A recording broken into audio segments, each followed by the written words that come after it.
Yo soy una hija del Inti Sol, de la Pachamama y del Inti Sol. Yo soy hermana del pueblo Koya, del Inti hermano y de la Ima. I have my blankie on as well. Yay! That's the best way to start the stream. You have your blankie on.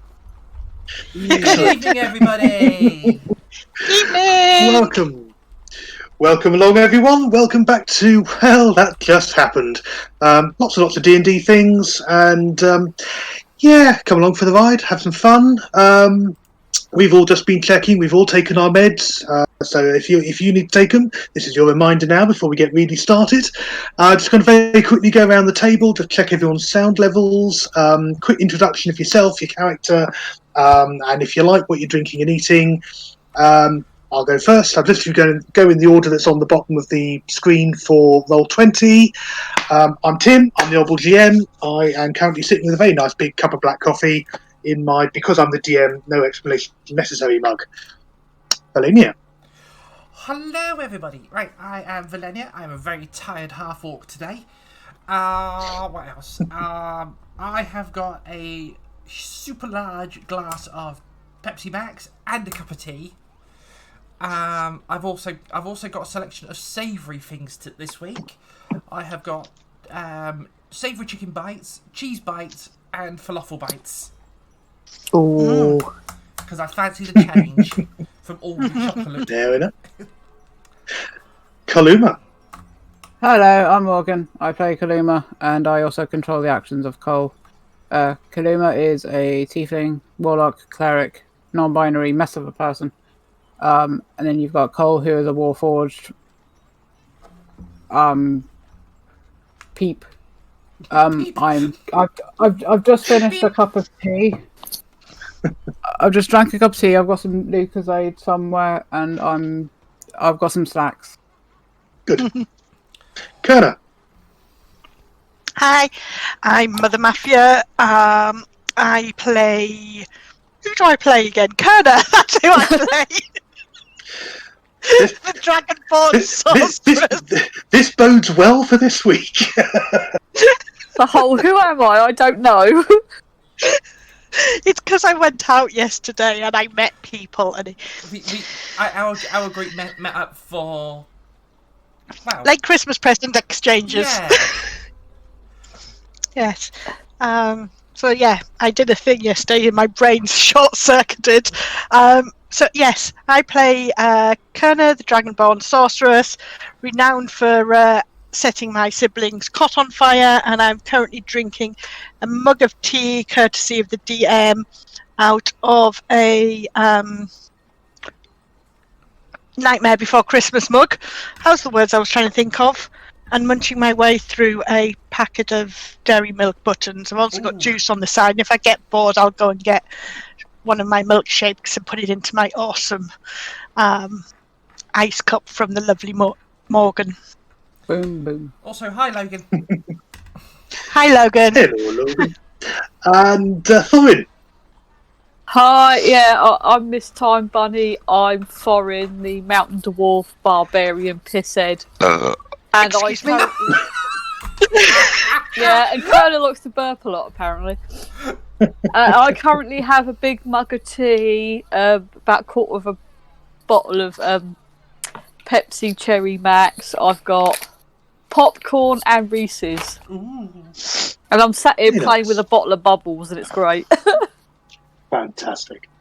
Right, so if I do a very quick recap just to bring everyone up to speed. Last week, we kind of picked up a bit of storyline that had been sort of bubbling along, where you were approached by Belle, who you had last been seen on the arm of Lord Harm at the Undercroft. On gathering together, you learned that Belle was in fact an agent of House Fjarlan called Supreme.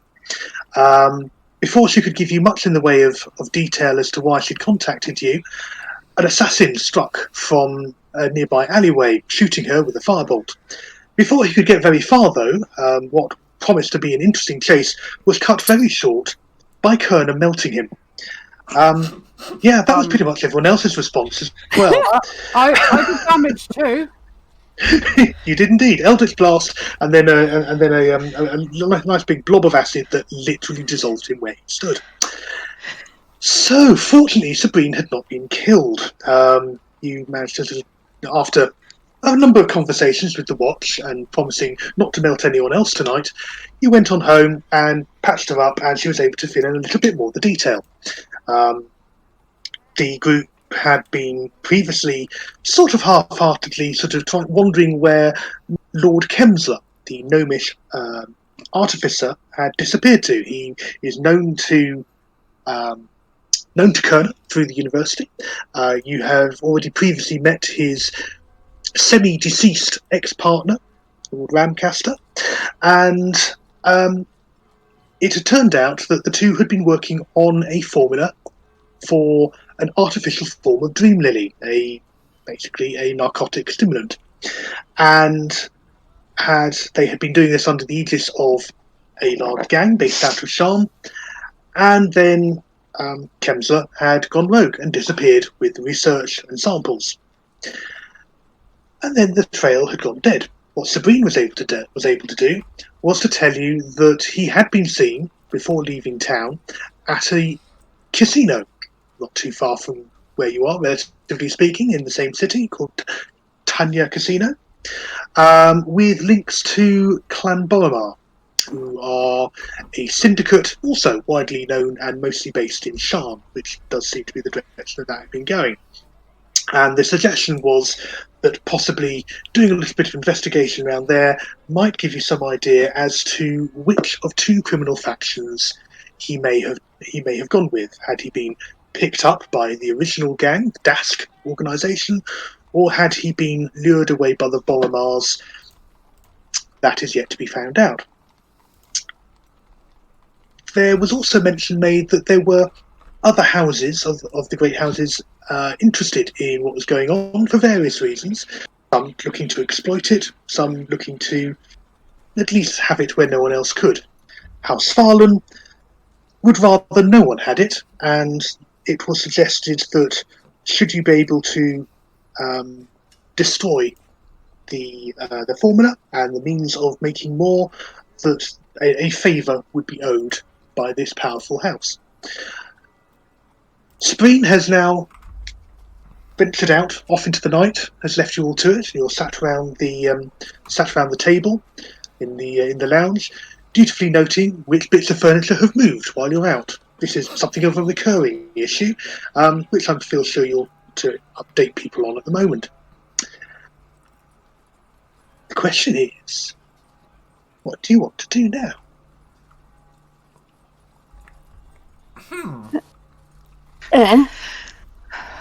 I kind of feel like we need to go to Shan, but I think we need to research more about these houses. Go to Casino Tanya. Yeah, it feels like we need to jump on a train to Shan or something. I think that is Yeah. But I think that's where everything is pointing at the moment. As long as there's no Santa Claus. What about Satan Claus? Yeah, fine, let's do that. That part of my brain thought you said Satan paws, and I was like, what's our cat Brina got to do with any of this? Because she was well, I say she was an evil little git. She actually was alright with me. Of course she was. Yeah, I think it's because she was a grumpy old lady like me, so we got on. But anyway. Right, so I guess we're going to book a train to Shan then. Well, the casino mentioned is actually here in Winarn. Oh, okay. Oh, is it? Yeah. Sorry, I thought I'd mentioned that, and it wasn't too far away from you. So yeah, so the casino is the casino is nearby. Do you know if you'd have any information? Sorry, go on. I was going to say, time-wise, it's about 10 o'clock at night. Is it yeah, open? it should be I was saying, it is it one of should them? be. Yeah, is it one of them like 24-hour type ones or whatever? Don't know. Do an investigation check, see if you've got any idea what what the hours kept of casinos are. See if Right. if you pick this up on your travels. Right. As soon as it logs into my page, I will look. I will do a shifty.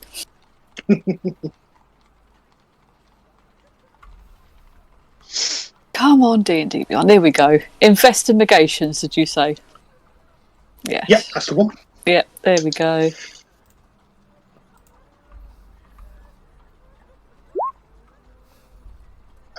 You haven't the foggiest. It's not really been an area that you've really sort of moved in. It's not been the sort of circles you've been in. Okay, I've been down there. You try it, yeah. I thought I'd try it because I thought. I mean, you've been to a lot of clubs, but casinos just really haven't sort of been. I mean, it is. Yeah, who knows? Who knows? Well, I mean, you could always just go and have a look. You've got the address. Fuck it, let's go. Go and knock some doors. Pass that to you. I think we need to smarten up if we're going to go, so we need to kind of be quite tuxedo-y. Yeah. So. Yeah, can do. I mean, if you want there's if you're heading towards that neck of the woods, I don't know if there's anything that's going to be open. I mean, there's no immediate rush. You can, presumably he's already left. You could sort of use tomorrow as a chance to go out do some shopping. That's enough person melting for one night. Okay, fair enough. That's easy enough then. Yeah, if you want to sort of call it an evening and get ready for a night out on the town, I think what's the worst that could happen. Any preparations or things that you want to do before sleep, or is it just sort of go, you know what, sod this, that was an exciting night. I mean, the pubs are still open.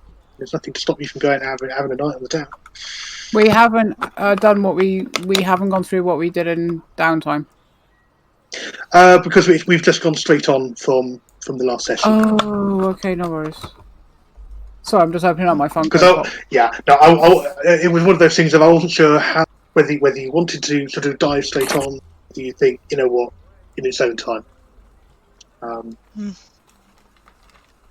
Yeah. So it's still the same evening. You at least got one round in before people started throwing flame bolts around. Felinia, did you pick up the Raven thing from the group? I know I mentioned it. Someone did. Well, the Raven. There's a little sort of little silver statuette in the among the possessions. I've written it down, so yes.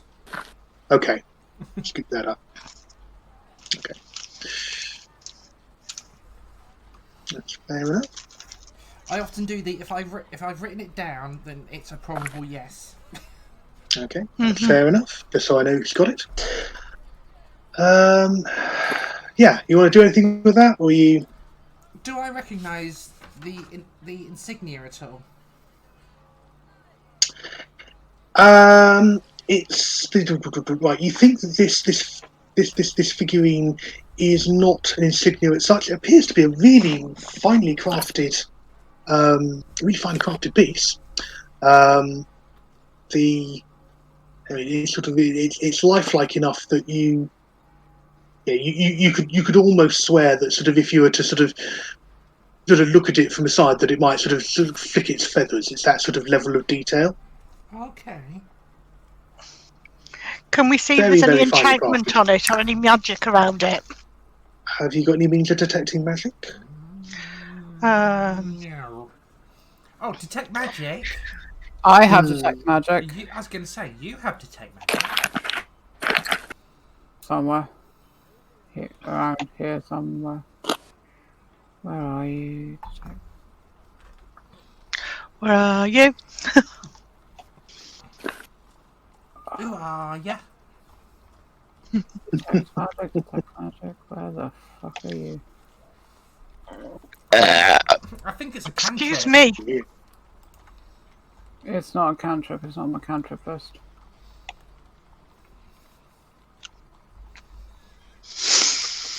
I'll be right there as soon as I have found it.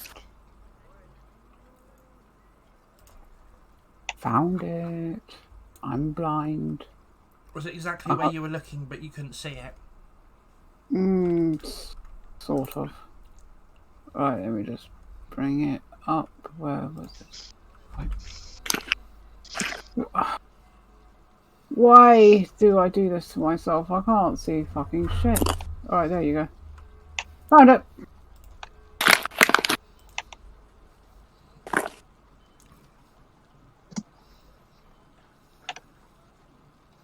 I don't know.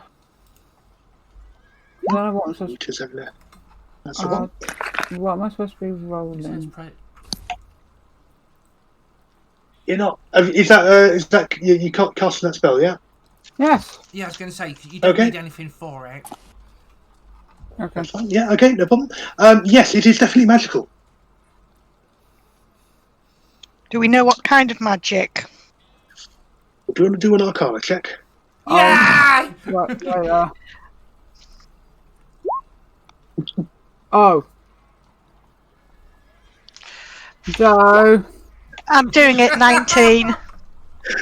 Joe. You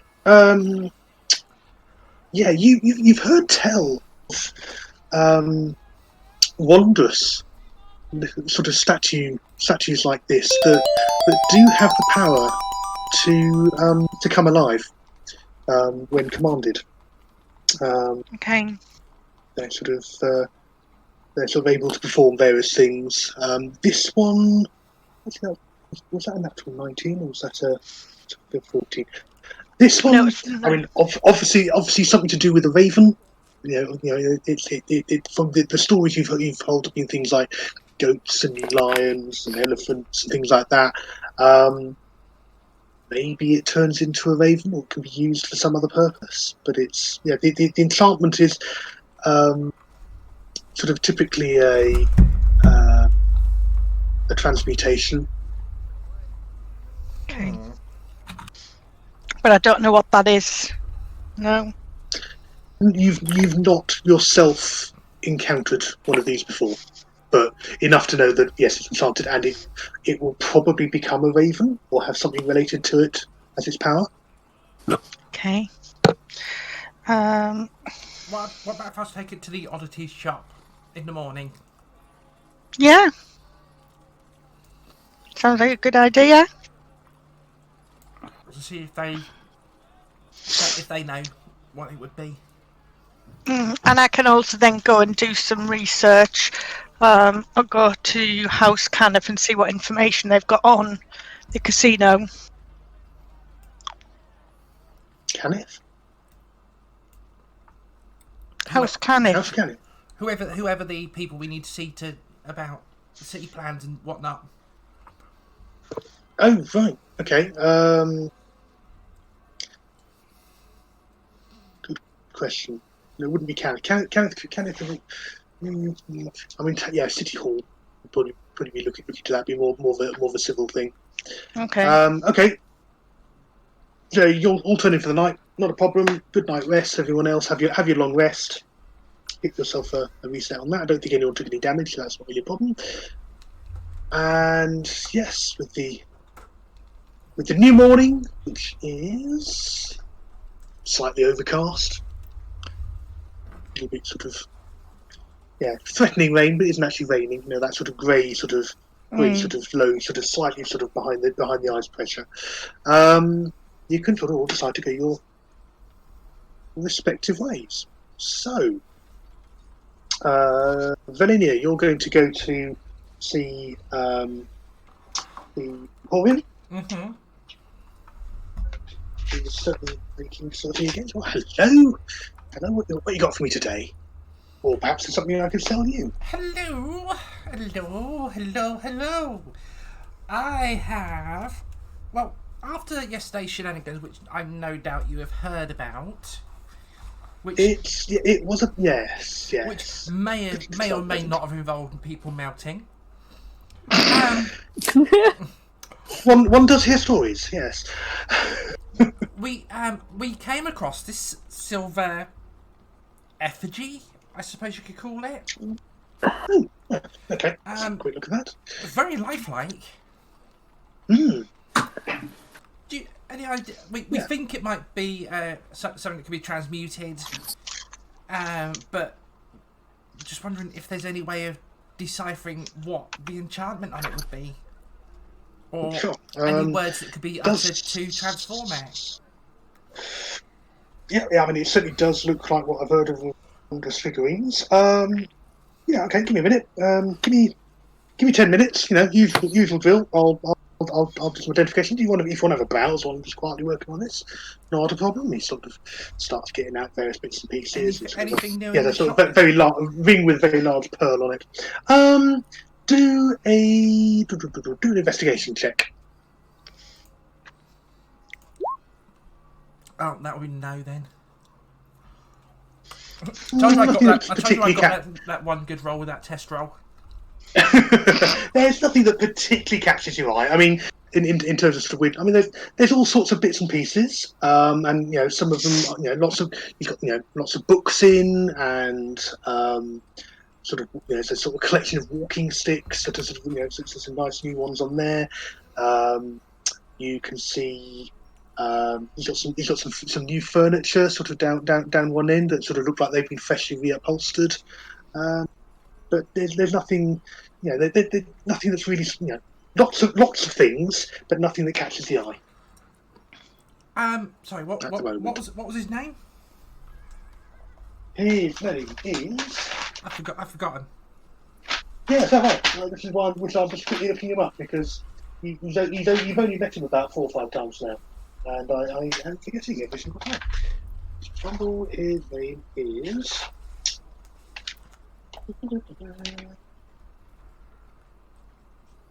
The thing where you suddenly can't find it. I don't recall us ever been given his name. That's no, I did last time. Because you've actually met him, because he was the guy who was involved in the tug of war. Wasn't he one of the pit fighters? Or Bardock. Bartok. There we go. Bartok. There we go. I'm just going to shout through while he's doing. Bartok, any new books that Kerner might not have that you've got in recently, or? That's a good idea. Let me have a look. If you get towards sort of the back of the shelf on the right there, I think they've got some new stuff in there. Just have a quick look through there. I'll just grab whatever. 92. Okay. Yeah. Okay. Right.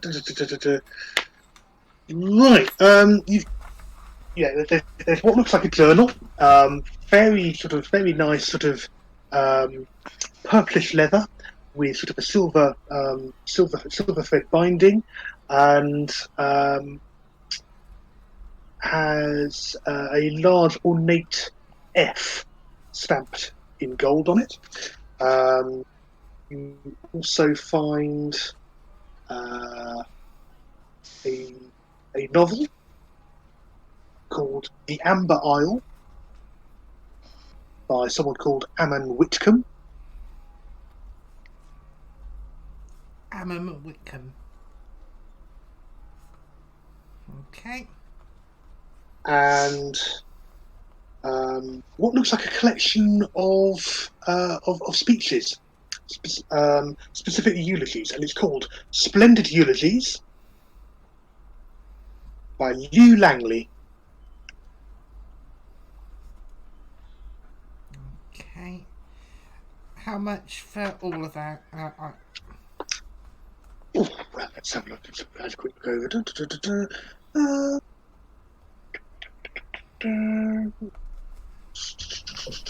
Tell you what, if I roll it in with the identification, I'll only charge you 10 gold for the identification. How's that? Yeah. Yep. Fair enough. Okay, there you go. Well, either do you want them wrapped or you just want to stack there? It'll be a nice little present for Kerner. So yeah, it's just Yeah. a little brown paper or like a brown wrapping or whatever. Okay. Oh, Fen! And sort of this younger lad comes out and sort of comes out and says, "Oh, yeah, boss, can you wrap these up for the lady, please?" Thank you. Lad sort of comes up, sort of gives you a big broad smile and sort of grabs some brown paper and starts to very effortlessly sort of package them up, and as you do, and ties them off with a string. There you go. It takes him literally sort of a minute or so to do it. Doesn't seem at all phased, sort of have the combination of heavily armed ranger and a pile of books. Does that, and about the time he finishes off with that, then Bartok comes through some results. Says, "Right, you've got a really nice find here. This is as I thought, it's a figurine of wondrous power, and as you might have guessed, it's a raven, a silver raven. I've managed to work out the commands. It's basically got two functions. He hands you a piece of paper. This first word here is the command word that will allow it to become a raven for up to 12 hours, and it will be able to understand you and be friendly towards you, and everything else like that. The second the second word there allows you to use the figurine to cast an animal messenger spell at will. Okay. What animal messenger is? Animal messenger is a spell that allows you to use an animal to deliver a message. So you choose a tiny beast you can see within range, such as a squirrel, blue jay, bat, or technically the raven. Specify a location which you must have visited and a recipient who matches a general description, such as a man or woman dressed in the uniform of the town guard, or a red-haired dwarf wielding a two-handed axe, and speak a message of up to 25 words. And the beast travels for the duration of the spell, which is 24 hours, covering about 50 miles in that 24 hours for flying messenger, or 25 miles for other animals, and it will then deliver your message to the creature you've described, replicating the sound of your voice. So you mean it's like the rabbits in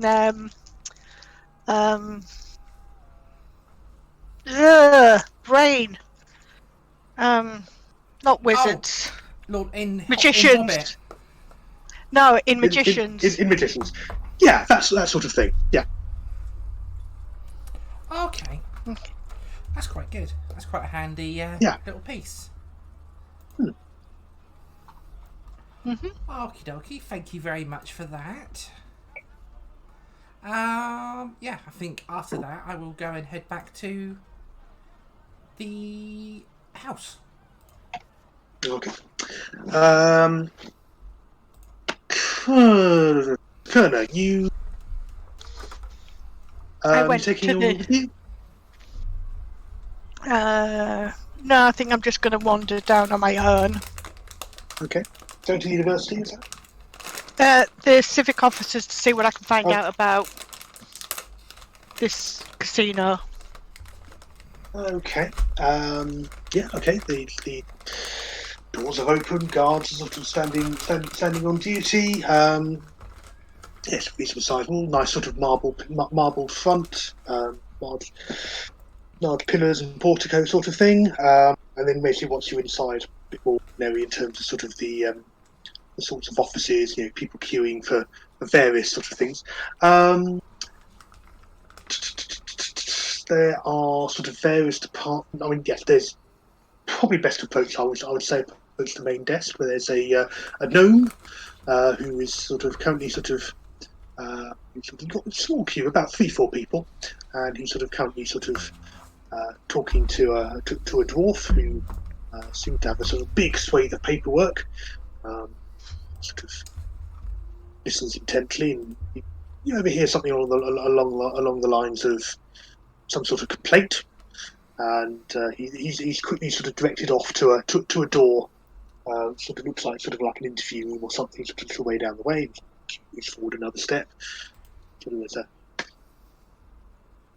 human that looks like he might be a merchant of some description. He's sort of there. He's sort of got, the person in front of you is a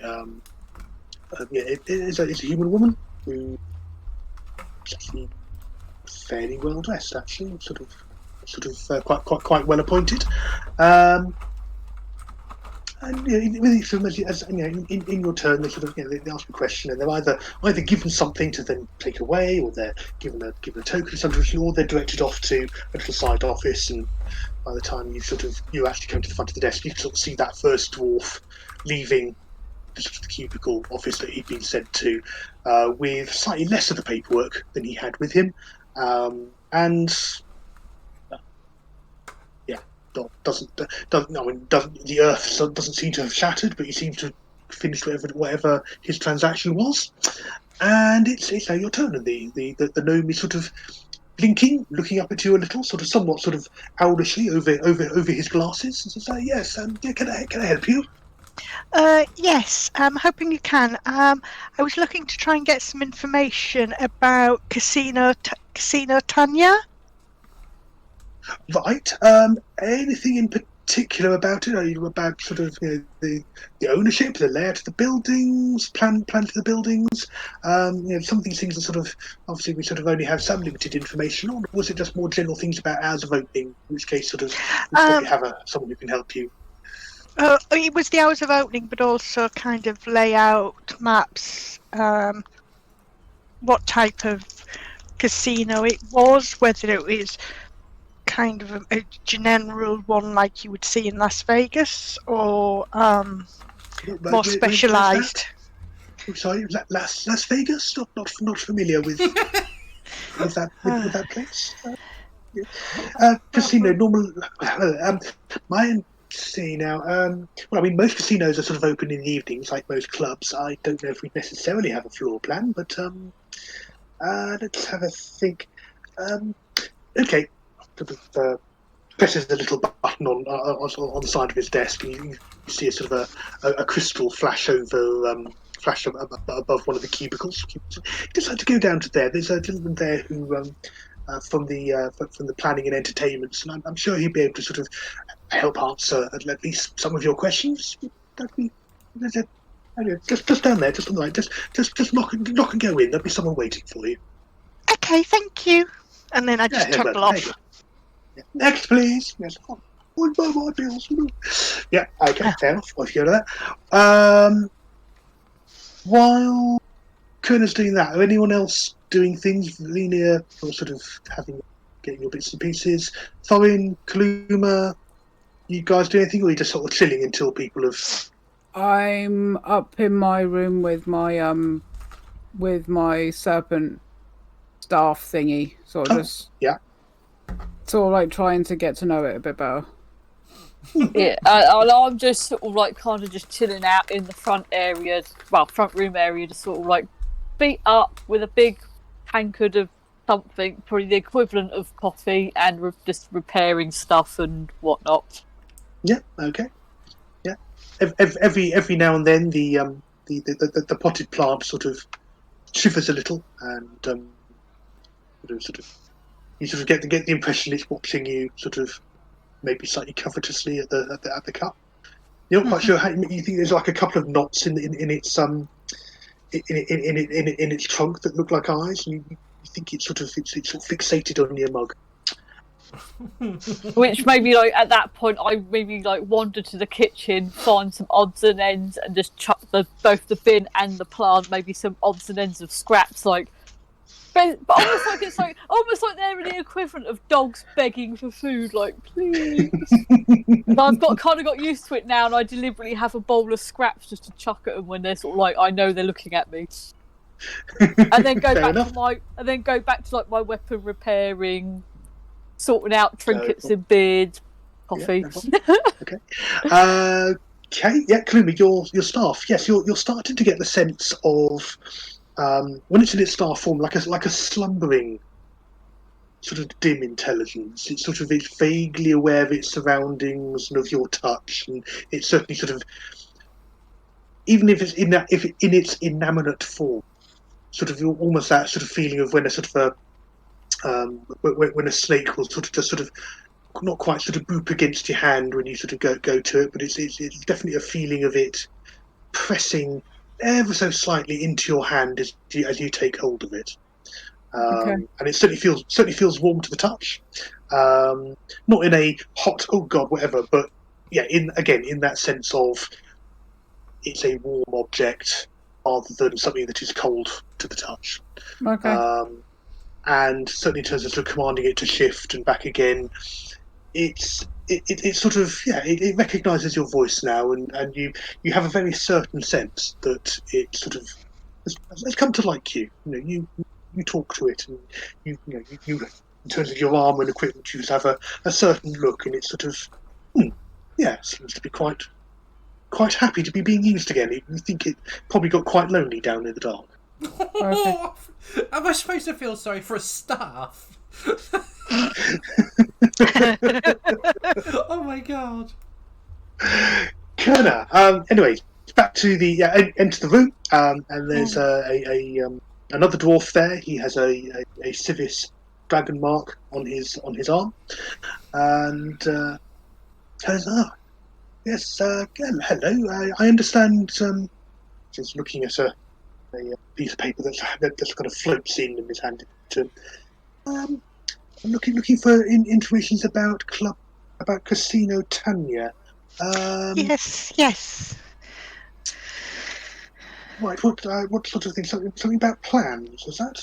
Yeah, we're looking for kind of any information on the plans, the type of casino it is, opening hours, operations it runs, what its license entitles it to, if it's had any circumspect activity around it, anything as well. We're specifically looking for stuff as well around the owner. I believe her name is Tanya. But yeah, we're just trying to get a little bit more information about this. We've been asked to look into it by some friends of the university. Right. Well, that's quite a lot of information. I mean, I don't know anything about anything circumspect or unusual with it. That would maybe be a matter for the guard. I'd imagine it's in good standing. I can certainly find out for you some general details. Necessarily have up-to-date plans, but I can certainly give you an idea of it. There'll be a small fee, 10 silver, just to get you some basic information. That's fine. That might take about 10-15 minutes just to get those for you. Okay. Yeah, that's fine. And just like to deposit it in the drawer there, just on your left. That would be lovely. And to be nice, I just kind of put 2 gold pieces in there. Okay, very much. Closes it up, and there's sort of a rattle, and another drawer opens on his side. That's very good. You seem to have overpaid here. Let me get some change for you. No. It's fine. We like to, make sure we pay our way, and we help people along the way. So it's all right. It may be, if you wish to, you can put it as a credit against our account. I'm sure we'll be coming in and inquiring. So we more are. And more. Oh yes, the DDC. DDC. I'm familiar with your organisation. Well, very kind of you. I shall leave that in the till. We're actually, yeah, we were hired by the university, and we go under the name of DDC, which is the Dungeons Dragons cooperation. Yeah, okay, fair enough. Do you have any form of identification? I can open an account, as you said. And I open my sleeve and bring out my university card, which shows me as the sage of the university. Ah, fantastic. That'll do. Just give me one moment. May I just extend his hand just to take to inspect? Yeah. I'd rather not hand it over, but you can look at it, and if you want me to turn it over, I can do that. Bear with me one moment. He opens up a separate folder, something similar. Okay, puts his hand over it, puts his hand over the other, and you see a replica appear under his hand. The details on the badge. Okay, thank you. And the dragon you. mark sort of glows and sparkles gently as he does A it. human thank you. photocopier. And I look at him and go, oh, that's pretty. Why does that do that when you do that thing? Oh, it's one of the gifts that the dragon mark offers me as part of my inheritance of House Civis. Okay. Does yours move as well? We have a friend who's got one that moves. No, mine doesn't. What's moved? What house are they? Oh, I can't remember now. I just remember they have this like snake on their neck, and it's really pretty, and it just moves and weaves, and it's very clever. I was just wondering whether yours did the same thing. Oh, snake, you say? Mm. Fascinating. No, nothing so flashy. Okay. An entertainer then. Yes. I believe so. Yes. Yes. They do often have quite sort of flamboyant marks. I've noted.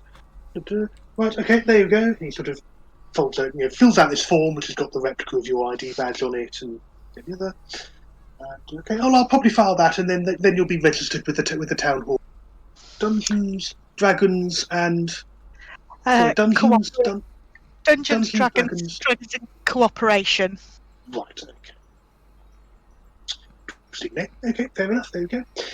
Right. Well, congratulations. You're now registered with the town hall. Yes, certainly. I'll mark. You're accredited with that account. Right. If you'd like to give me 10 minutes, I will come back with some paperwork for you. Thank you.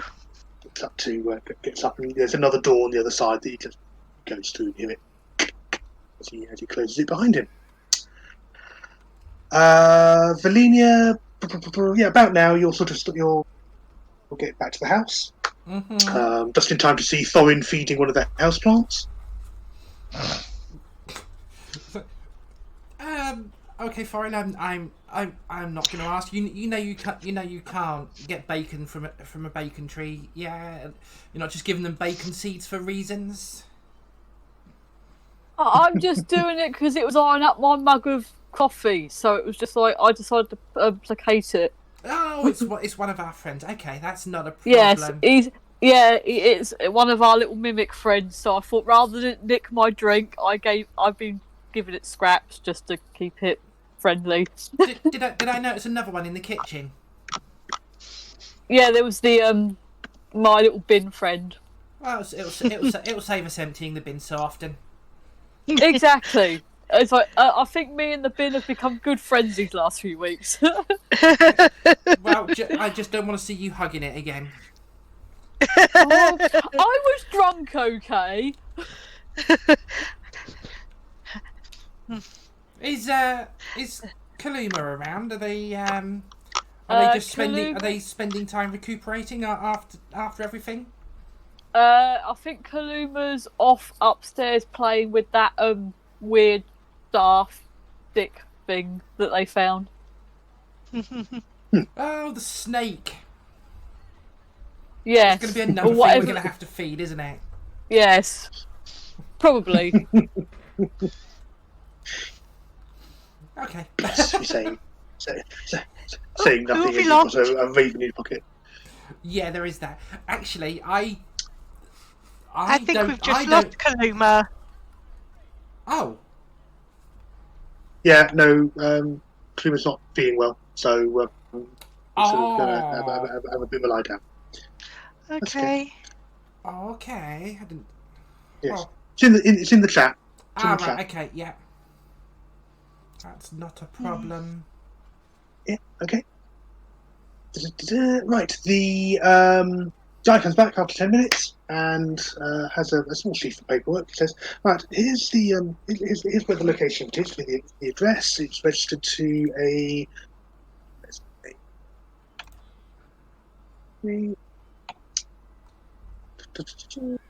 She decides to die.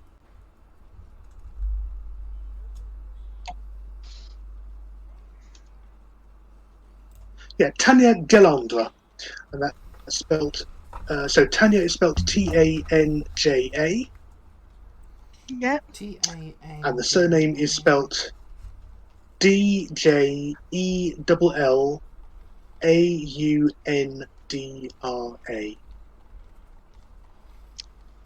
Jalanthra. Right, okay. Yeah. Delandra. It is marked as having a contract with House Galanta, which is again that halfling hospitality house. Contract with whom, sorry? House Galandra. Mm-hmm. Sings. Yeah, sings. Yeah, yeah, it's there. It's in. It's sort of just on the outskirts of, sort of I suppose upper middle class in terms of sort of the area that it's in. It's about sort of maybe an hour's walk. Okay. 45 minutes by public transport. Is a single-story building. It looks like originally it was looking at the history in front of you, was a simple tavern, and has been sort of looks like it was a notification that of change of use about 2-3 years ago. Okay. When this new owner took over. So in terms of the structure, basically one big room, couple of side rooms. Looks like it's got quite a nice sort of decking outside where sort of outdoor drinking and some music and entertainment also takes place. It's got sort of all the appropriate licenses for serving alcohol, for live performances. The taxes are up to date. Yeah, it's all about all. Okay. Is there anything, because obviously it used to be a tavern, so there must have been a cellar of things down there. Have you got anything around the cellar area or access via the cellar? I don't. They're almost, well, they may be, or they may all just be on the same level. What's we know about access to and from? What's your interest in this again? It's just something we've been asked to look into by the university. Most irregular. It's the sort of questions would be ones I'd be expecting the watch to be asking. That's all. Oh Okay. no! It's we're just trying to find a friend, and we know they were last seen at the casino who worked at the university, and yes, I was just trying to establish whether there was any underground route where he may have escaped through that we weren't privy to. Could you make a persuasion check, please? Mm-hmm. You can just see Kerner being arrested for making inquiries. Because I'm fumbling, because I'm like, oh fuck. Oh shit. Yes. Right. Are we going to have to come and bail you out? I think you've perhaps got your money's worth on the down payment. I don't think that we can be of any further assistance in this manner. Do you know yes, where I might be able to get that information? I mean, it might be easier just to go and ask them. Let's go and do that. Okay. I mean, their hours of opening. He points to a thing on there. Sort of 6:30 in the evening onward. And is there a dress code? It's a casino. Looking at the area. I mean, I'd wear your street. I'd maybe use it. Maybe it's an excuse to sort of go out for a night on the town and dress up a bit. Okay. Yeah. That's fine. Yeah. Good day. Appreciate your help. Thank you. Yeah. And he sort of very carefully sort of takes all the documents back to make certain you're not taking any of them with you, and sort of puts them back in his folder. I'll have to go and refile these. okay, and then I just wander out Yes. and head back to the house and go, oh god, oh god, oh god. Help me. Maybe I just look up and go, you need a whiskey? The people at the civic office, I don't think they like me because I asked lots of questions and they wouldn't tell me whether there was an underground route, and they said I should go and speak to the woman, but we obviously don't want to speak to her because she might think she might then know what we're looking for, and yeah, he got really weird, but I have opened up an account if we need to go back again, and it's under the name of Dungeons and Dragons Cooperation. Okay. And maybe at that point I go and make Perna a sort of like a weaker version of my like sort of like dwarven grog stuff because she looks a bit shaken up and a bit I'm scared, and I'm like, just drink that, you feel better. Thank you. Oh, this is weird. I feel a bit happy. And that's when I just look at sort of like Felenia. It's like, it's all right. It's the weak stuff. I just sort of Cole I just nod very slowly. Am I going to be poorly? Cole just sort of goes and looks out of the window and you can sort of see them sort of looking up and down the street. Well, I don't think you brought anyone home with you, so probably got away with it, boss. Yeah, okay. I think though they did. I had to show them my caddy thing, so they know I'm a dean at the university. But yeah, It's okay. I just scared. I'm Maybe sure these will it's cheer you fine. up, and I just dump the books on the table in front of them. Oh, books! Oh, Lydia, I love you, and I get really exacerbated, and I flap, and I give you a big hug, and go, oh. It's okay. I asked Bartok if they had some new books in, and they did. So there you go. Oh, this diary's pretty. Oh, it's got an F on the front. Did he say where this came from? No, it just caught my eye as something that might interest you. Oh, because it looks like it's a journal, and it's F. I wonder if it's to do with Mr. Friendly and Mrs. Nice. Did you find so you found all the stuff out about the casino though? Yeah, well, I found out some stuff. It's what was it? It was sorry, let me just get myself back into normal state. Right, I'm going to put my books down and I'll look at them in a minute because they're beautiful and I want to spend lots of time reading them because books. And yeah, so it's registered to somebody called Tanya Jalandra. And she has a contract with House Galandra, which, if I remember correctly from Belle, she was saying that was the other half of the houses that split. Was that correct? Think so, if I remember right. They're both information brokers. Yeah, they were both information brokers, and one was, and they both work in hospitality. But I think, wasn't this the one that became sort of a lot less subtle about doing the brokering than the other one did? And it changed. It's yeah. Sorry, brain.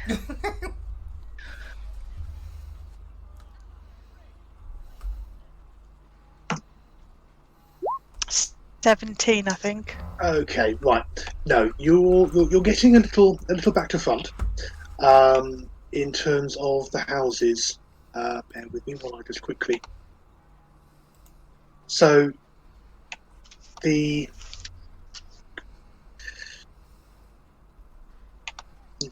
yes.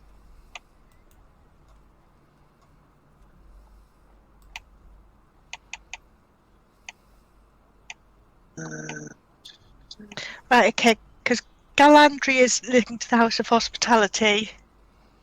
Yeah.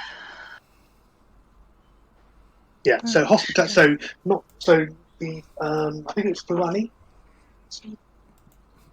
Yes, it's the the wrong way Rani. round. Yes, sorry. Yeah. Yeah. Yeah, that's fine. So anyway, she has a contract with Galandri, who are also part of the Hospitality Dragons, and it's on the outskirts of town, and it's about an hour's walk. They said it had a change of use from a tavern to what it is now. And they reckon there's just one big room with 2 or 3 side rooms, but there's apparently a decking area.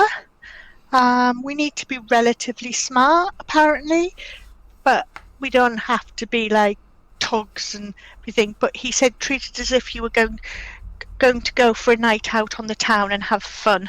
So don't go in your everyday. So sorry, Thorin, you're gonna have to put on kind of like a suity thing again. I know you're not comfortable with that, but yeah. It's fine. If it means we get to go and find out informations, it's fine. And maybe I go and toddle off to make sure my smart stuff's clean.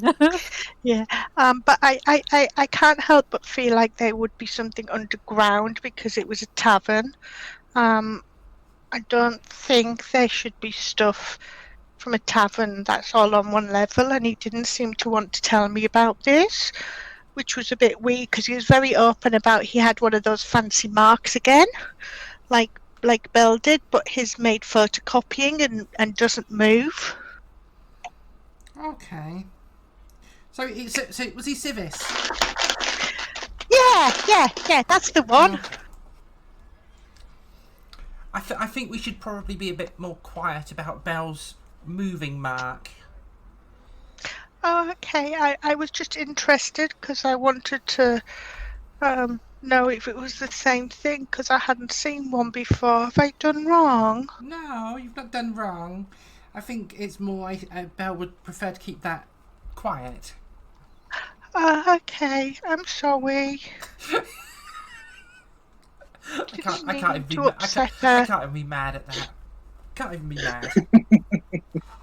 It's just no, I can't. No. I just imagine this dragonborn with like with puppy eyes. It's like, Huge big eye, yeah. Like, go from like a dragon looking to being more sort of Princess. Disney-fied. I was gonna say like more to like looking like Rocky when he's like politely begging for some food off you.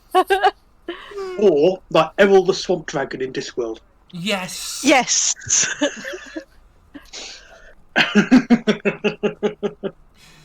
So, oh God. Huge eyes, big nostrils. I think. There's a subject. I think I'm gonna have to. I think I'm gonna go and find a little shop and I think maybe just a dress of some description. Although I wonder, Fucking hell. could I take stuff that Valenia's got and convert it into like a dress as part of the mending spell or not? Not really, no. No. Okay. Worth a try. Fortunately, however, out the back of the Brazen Hydra, we have one passed several times, there is, of course, the Jelicine's clothing. Oh yes. Yes. It's over. It's almost like you planned this. Me? No. And you've been past, and they sort of seem to have a range of different things. Or there's a general store across the way, whether they'd have that or not, I don't know. But they would be probably your first best ideas.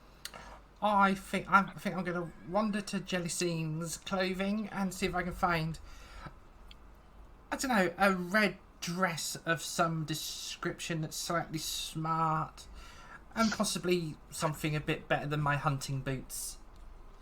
Okay. Do a persuasion check. Persuasion. Oh, it's going to be another shit roll. Yeah, it's a shit roll. Okay. So they don't seem particularly particularly interested in necessarily putting together a custom, a shopping exercise for you there. So it's not quite a oh god, a half orc sort of look, but it's that sort of very much the fashion shop sort of. Yes, okay, customer. Have a look, see what you can find on the shelves. Do an investigation check. Then you have to look for this stuff for yourself. 20. That's better. Right. As is always the case when faced with a snooty shop assistant, you go and sort of go right and go start looking through all the racks and all the various dummies and various things like that, and yes, you're able to find some suitable bits and pieces. Yeah, nice pair of boots. You're able to find sort of some stuff. It's sort of a slightly sort of layered combination of things, but it actually in combination gives the sort of look that you're going for. It'll cost you 12 gold pieces for the outfit. Oh, okay, 12 gold. That's not a problem. So what's that? I've done 22 gold today. Yep. Where is my And it counts as a set of fine clothes. fine clothes? Okay. So you can add that to your equipment, clothes, fine. And then if you want to sort of have for yourself what it Funnily basically looks enough, like, then you've I got think that I've option. already got in my. Oh, maybe. Hello. Hello. Hello? Yeah, Oh, you're that's back. fine. Okay. Yeah. Who else is going looking for clothes? I think I will, because maybe it's like a case of like I don't have anything quite suitable. Okay. Well, in that case, you do a persuasion check, please. Again, sort of approaching the snooty, nose in the air assistant. Yeah, because maybe I toddle in just after Felenia and I do a bit of a. Oh, yeah. All right, Chuck.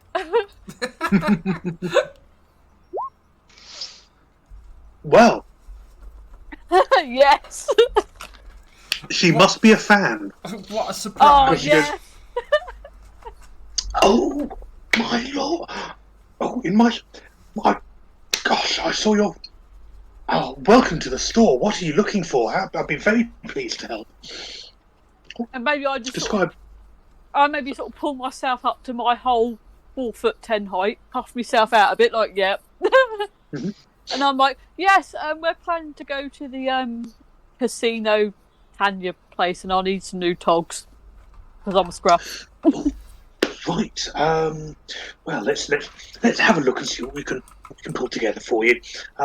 What sort of look were you going for? Sort of, were you thinking tunic and trouser attire? Perhaps a cape? Would you like something perhaps in glimmer weave? We do have some items out the back that really do, I think, really will sort of set things off. Yeah. Okay, Maybe fantastic. I just sort of like it kind of like all this fashion stuff kind of flies over my head a bit, so I just do a kind of a shrug and a yeah, whatever. I just need to look tidy. Fair enough. Okay. So, what sort of, in your mind's eye, what sort of colour combinations are you looking for? I'm trying to think, like, have I still got that picture on my Oojit sort of like kind of colour scheme? Bear with. I know what I'm on about. It's from like the other week when we were having ideas for colours, and I bet I've deleted it. Like the browns and yellows. Bear with. Yeah. So hang on. There we go. Right, I'll put it in the sort of D&D chat. So Okay. So sort of Those- browns and reds and arms bare, yeah, possibly okay, like a little bit of gold as well, maybe. tunic and tabard, things like that. Okay. Yeah. Right. Well, she's able to find you a really nice, sturdy but very fine quality boots that are. I mean, put it this way: back in the day, your dad would have had to work a good month to have this sort of thing, and he probably wouldn't have had much because obviously it get ruined the first time he went. But you know what? They really do. Yeah, you can sometimes just get pairs of shoes you just suck out and go. Yeah, I look bitchin' just with these. So there's that. There's a lovely sort of tunic, and the material of the tunic is it sort of looks has that sort of look of coals. It's dark. It's sort of very dark charcoal grey, literally. But there are little traceries where the light goes on it, where it looks like little veins of glowing embers. Ooh. As you said, this is Gleamer Weave. Now, given your name in the ring and given what you're doing with that, it's a little bit pricey, but with this, go on, just go strike your pose. And maybe I'm just doing a bit of sort of like kind of like doing the old sort of proper, sort of like doing it a bit like the old you know, like how the going slightly out of character, how like the wrestlers do when they're doing the old posing and showing their muscles and Yeah, okay. Do a performance check for me. Oh god, this is going to be when it's awful.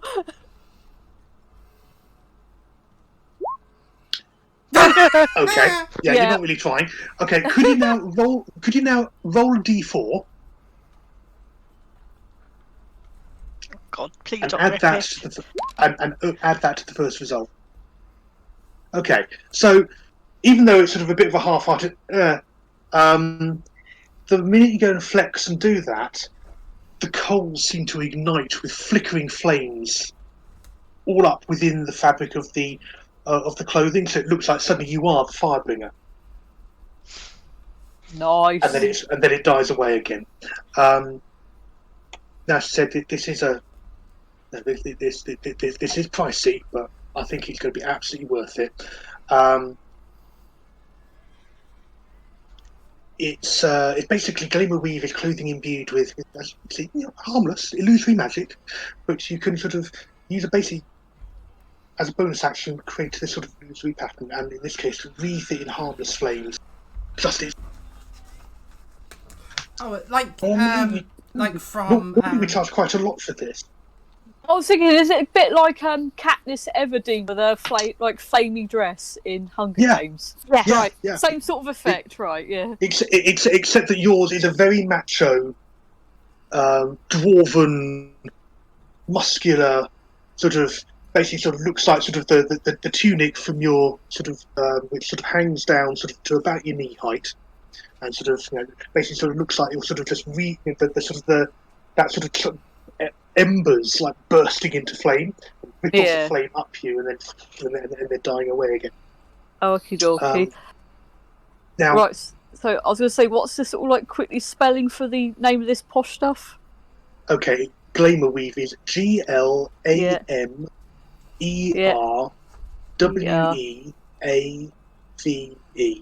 Right, okay. Right, I was just making a quick note of it so I know I've got it for future reference. There we go. Gleamer Weave suit. Special discount for you. You are local. You are our local hero. Put a staff discount on that. Be 50 gold coins. And I'm like, oh, I thought you were going to say it was going to be actually expensive. There we go. And I'll get the sort of gold out. And I'm like, there you go. Eyes shining. Thank you so much. Do please come back whenever you want to have other items, and if you have any commissions in mind, I'm sure that we can sort something out for you, because just the prestige of having you wearing our things. Just she's all a fluster. Basically, the way this stuff works is that as a bonus action, you can once a day make this illusory pattern happen. So awesome. it always does like the embers and the little glimpse of embers. That illusion is always there, because that's sort of like the threads, different like golden threads catching the light as you move. So once a day, bonus action, you can make it do the. And basically, what it means is that whenever you need to make a performance or a persuasion check, you can roll a d4 and add that number to the check. Ooh. And then, but that's once a day. It basically resets at dawn. Okie doke. Okay, if I do.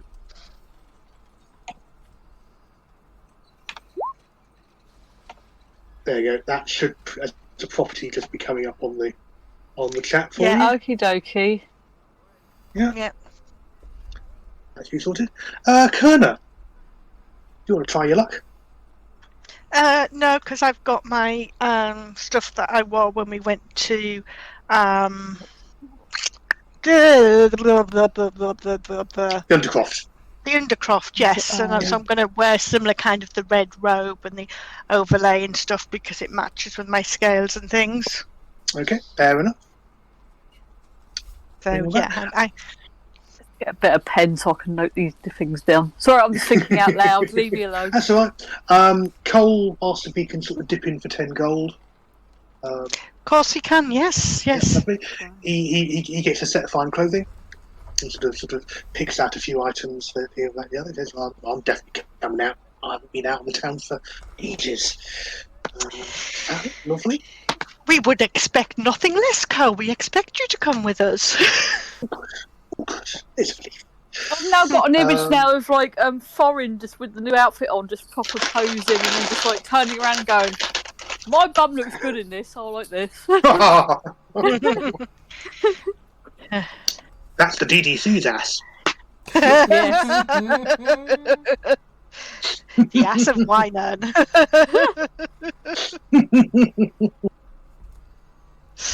Yes. Yeah. Yes, so Foreign's off having a bit of a big head moment, going just like, "Damn, I look good." Which point I look over and go, who told you that lie? I'm like, "Oh, if no one else, it's like if no one else is going to big me up, I'm going to big myself up." All 4'10" of me. All right, Sutface. Now, if you two have finished with your juvenile delinquency, that's a word, isn't that? That doesn't sound right coming out of my mouth. And I'm maybe just like, "Oh, shush, just because everyone loves me today." I think it's probably time that we go and made ourselves known. Yeah, shall we push the boat out and get a carriage up there? I'm down. It might make us seem a little bit more important. So I'm Yes. happy. Yes, I'm so- happy throwing some money towards a carriage and. Okay. Are you going to take Rain with you? No. I was going to say it might be a little flawed. Okay. Just so I know who to cross on to. Rain and Shrieking can look after Tanglefinger for the night. And Kaluma. And Kaluma, because Kaluma. like, Okay. they've gone off to have a bit of a nap because of all the shenanigans last week. Technically, it's a tuning with the staff. Okay. Not a problem. Okay, get yourself all togged up. Spend the day resting up, and in due course, yes, you arrange for a cab. Cost you gold. The cab will pick you up from the house, drop you straight there. Save us hunting for, right? Yeah, Casino Tanya. And where you go? You go through the cobbled streets, and you're in the sort of in the carriage. It's one of the services sort of run by House Orion, and there's a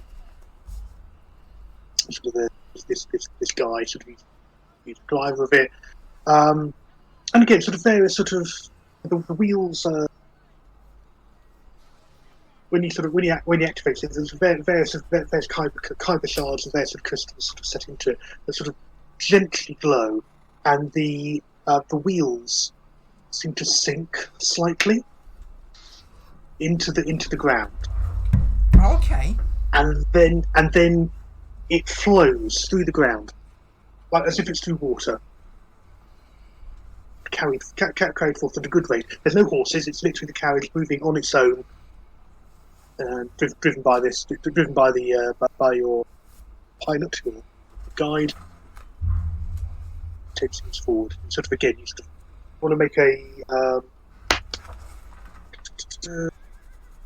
the word I'm looking for, a investigation, a perception check. Who needs to do Anyone? that? Anyone? Do you want to do it, Kerner? Good job as well. 20. I was going to say, because my rolls Nice. have been shit tonight. Yeah. Now, again, you see that around his right wrist is a sigil that is glowing gently. Okay. This tattoo is glowing gently, and it basically is dragon marked. And it sort of pulses very, very gently. The crystals that are sort of lining the edge of the carriage, sort of the light in them sort of glows and pulses in time with the pulse on his tattoo. Okay. So yeah, making sort of, and what it does is sort of, you know, the ground sort of parts like water around it, then sort of resets, leaving no effect behind. It's literally just gliding through the stone. Okay. That's cool. Takes you on through, takes you up, and you sort of see the houses. You know, it sort of opens up in some areas where there's sort of more greenery and parklands, and sort of the houses sort of slightly bigger and a bit more sort of grounds around them. And in due course, the carriage pulls up, and there's sort of this single-story building with decking out the front, just described, and just picked out on a sign out the front with sort of lamps either side to illuminate it. Casino Tanya. There are. I'll just change the scene. As you sort of just walk up the path, just down here at the bottom. And suddenly we have Just on music. sort of this. And these stairs leading up to the balcony. You see there's a couple of people outside. It's sort of, what sort of time do you want to get there for? I would imagine, let's say it's close to sort of 7 o'clock now. Yeah. Okay. After so, seven, maybe. Yeah. Okay. So this is a large window here, so you can see some of the interior. You can see it's sort of got a number of tables. That door is open, and again you see tables, a couple of guards, sort of various places. You see a couple of guards against the back wall as you're coming up the stairs. And it looks, it's quiet. You can hear music. There's a drummer and a piper sort of making music, and number of tables, number of games of chance being played. There's bar is being run. If you assume that in addition to anything else that's on there, there's maybe sort of another handful of other people who are kind of milling around within the floor, but that's kind of like your essential, give you an idea of what's there. Okay. Yeah, so it all seems Shall we well wander lit. in? Yeah. Let's have a... Okay. Leave yourselves up. Oh, it's there we go. Right, where are we? Oh, we're down there. Yeah, we're down the bottom. Oh. There you go. Yeah, so you see various games of chance going on. So there's a roulette going on. There's sort of several people, basically mostly poker. Various card games seem to be sort of the what's going on at the moment. Blackjack isn't really being done at the moment. Yeah, I mean it's early. It's early yet. It's sort of the clientele. They're sort of you're not out of place. You've pitched it about right. It's fine clothing. People dressed up for a night out, and sort of you can see their servers wandering around, sort of handing out food and drink to sort of people, bringing drinks to people at tables, taking orders back and forth. Oh yes, move and stretch is a very good idea. Thank you, Mother Mafia. Oh, let's have a bit of a wiggle and a move. There we go. Ow! I've just popped my lower back doing that. Oh no! Don't do that. Please That's don't. not good. Can we have no popping of backs, damaging of spines, and general shenanigans, please? Yeah. Don't do that. Don't do that. Yes, it's not a good idea. Yes. The air, the beams are it's definitely built for humans at some point. It's been at some point in the last couple of years it's been well decorated. Nothing too gaudy.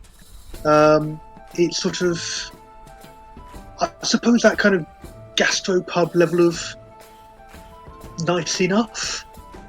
If that makes any sense as a description. It's sort of like it's I've probably very been to much worse sort of- places. Oh, absolutely. It's fresh paint. The floorboards are sort of are clean and look to have been waxed relatively recently, varnished rather. The carpet's not too tatty. Are you trying to say seats, that, what you can that see, we're not sticking to it as we walk round? basically, yeah, it's a really weird sensation. The furniture looks to be in good nick. There's not too many sort of gouge marks or sort of signs of fighting. There's no sort of dents in the plaster. I mean the guards obviously. Well, that's not going to last long, is it? There's 3 guards. 1, 2, 3 guards there. As you can see. There's the barkeepers there, sort of busy, sort of getting drinks ready for the servers. See there's there and one there. Basically, We could always try and not be murder hobos. And maybe I jokingly just go, oh. Look, these are the nice clothes. Oh yeah, true. I don't want to mess me nice clothes I up. do, however, have my bow in its dagger form, short sword form, tucked within the dress. Yeah, sure. Because I don't think you said there was no weapons weapons not allowed or anything or. You didn't think to ask. But that said, it looks like people aren't armed and aren't wearing heavy armour. But there are people who've got like short swords, knives at their belts. Okay. No one's dressed for a big old fight, but Protection. Just protection, just in case. Sort of if you're going back through the streets late at night and you've got a bit of extra money on you, So I've got my 2 sort of like friends. They're sort of like my 2 friends, Pity and Fool. This is when I'm probably going to choked on my drink. Yeah, it's like basically that's when I'm sort of going to be sat here going, I wonder how many people are going to understand that reference, or is everyone under the age of like 35? Oh, thank you for that. That was good. Well done. What, Pity and Fool? Yeah. Anybody. It's a casino. Everybody's going to fucking stand out. Anybody that catches my my trained eye, shall we say? So what are you looking for?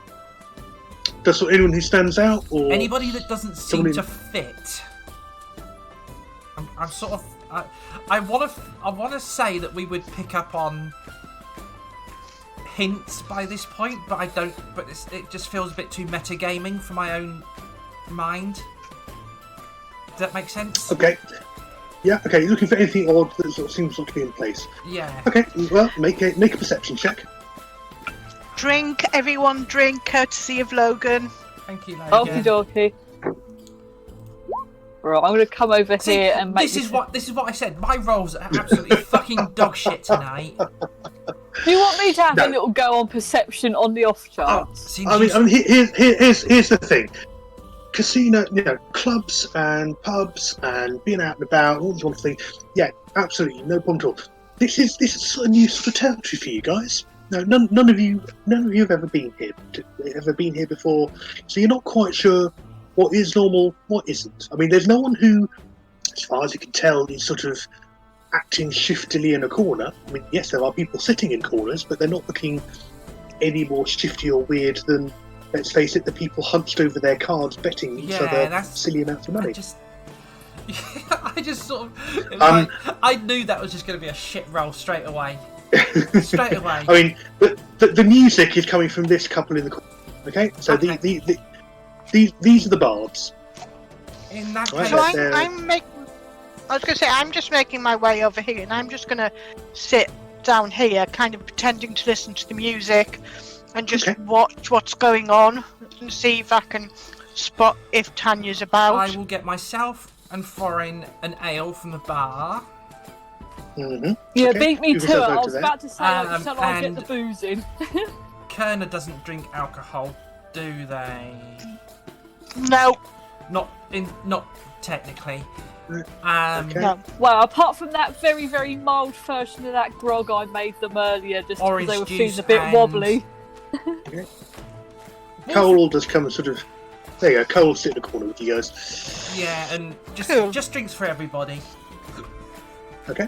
And Yeah, while I'm spend- there, I'm going to ask if the proprietor Spend is a couple around. of silver. Okay. Yeah, spend a couple of silver. Okay. Yeah, talk to the bartender. He sort of, she looks up at you and says, "Sorry, Tanya. Oh, I'm sure the boss is around somewhere. Yeah, what's up? Anything I can help with?" No. Just we're making inquiries about a friend of ours that we have lost track of recently. So I'm just right. just wondering if she had any information on the young gentleman. That is not what he is. Actually, we don't know how old he is, so he's a gnome. That's all we know. Oh, he's a halfling, isn't he? No, Halfling. no, he's a no. He's a gnome. He's a gnome. Right. The bartender's a halfling. The bartender's a halfling. Bartender Right. Bartender is a Down halfling. The person you're looking for is a gnome. anyway. Oh dear. And a good gnome. Make a persuasion check. Oh, don't make me do this. Should I go? Should I go and stand with her It's him and then you can It's have alright. advantage? It's alright. Oh, for fuck's sake. Take advantage we- of the advantage. Oh, you want to pitch in? How are you helping? I'm just standing there behind, going, breathe. That's not really going to be enough to turn it into That is. into an advantage. Kind of going. Maybe if I just go, yeah, he's a good friend. You know, he's part of the university. We're just a bit concerned about him up there. We're just trying to find out what's really going on. Really, And we yeah, know, I mean, and we get a I lot of later people- believe he was. And we believe he was good friends with Tanya. Make it go on. Make another persuasion roll. Oh, for fuck's sake. This is not gonna work, is it? No, this is Kerner. Oh, for I could say fuck's Kerner. sa- Oh. Oh, you want me to do it? Okay. Yeah. Well, you're the one talking. Yeah. Okay. Am I doing it with advantage? No.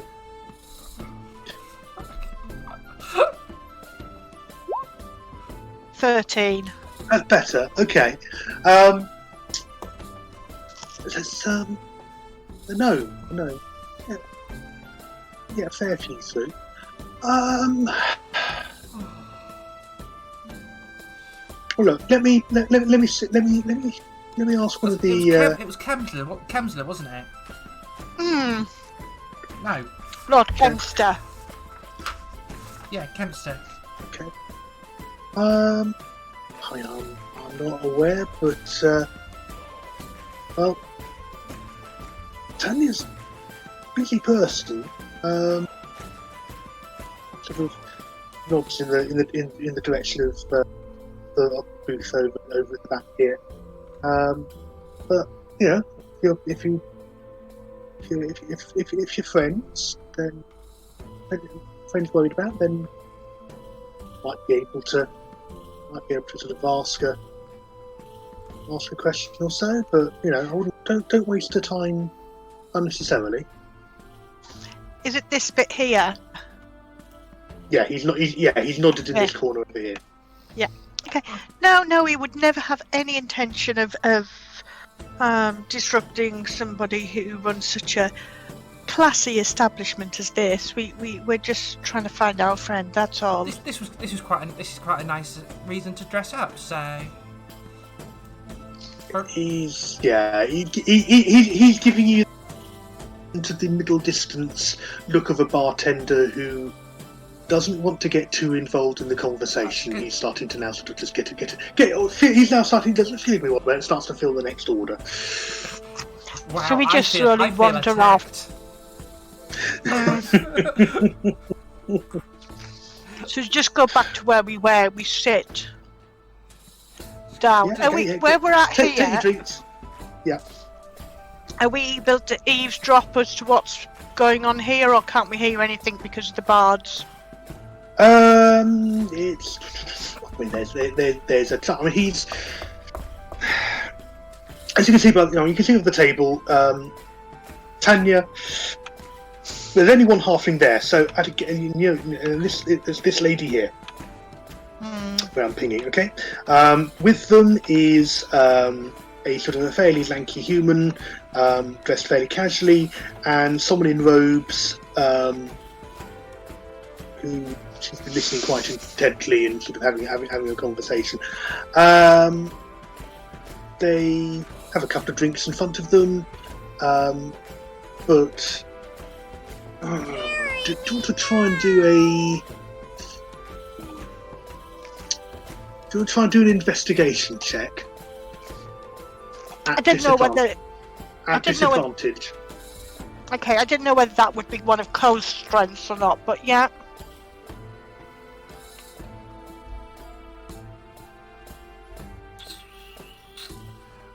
Oh well, that was shit. 3. Okay, wow, the dice are not being kind tonight. Well, it's hard because they are as they're talking, they are pretty good about having hands just in front of their faces, just covering their lower faces. So it's really hard to sort of lip read or get a real sense of what they're talking about. But they seem not to be sort of, there's no energetic gesturing or anything going on. Okay. Silly question. Mm-hmm. Is the bar fairly?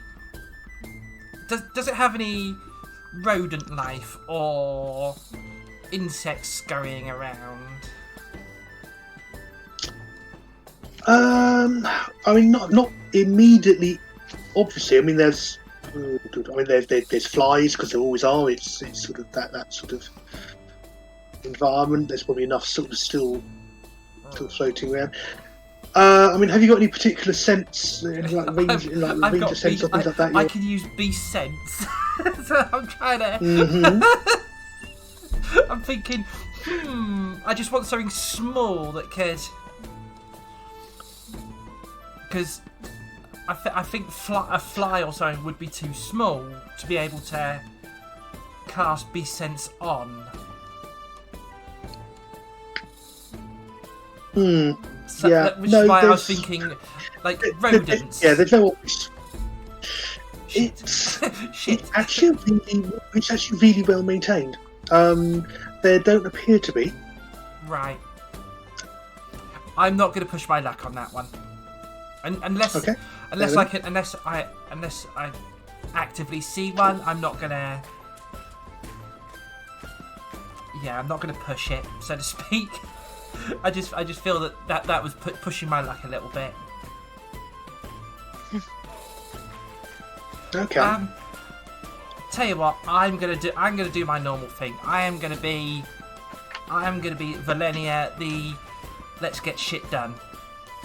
Mm-hmm. Please don't slay any benches. I'm not. I'm gonna be good.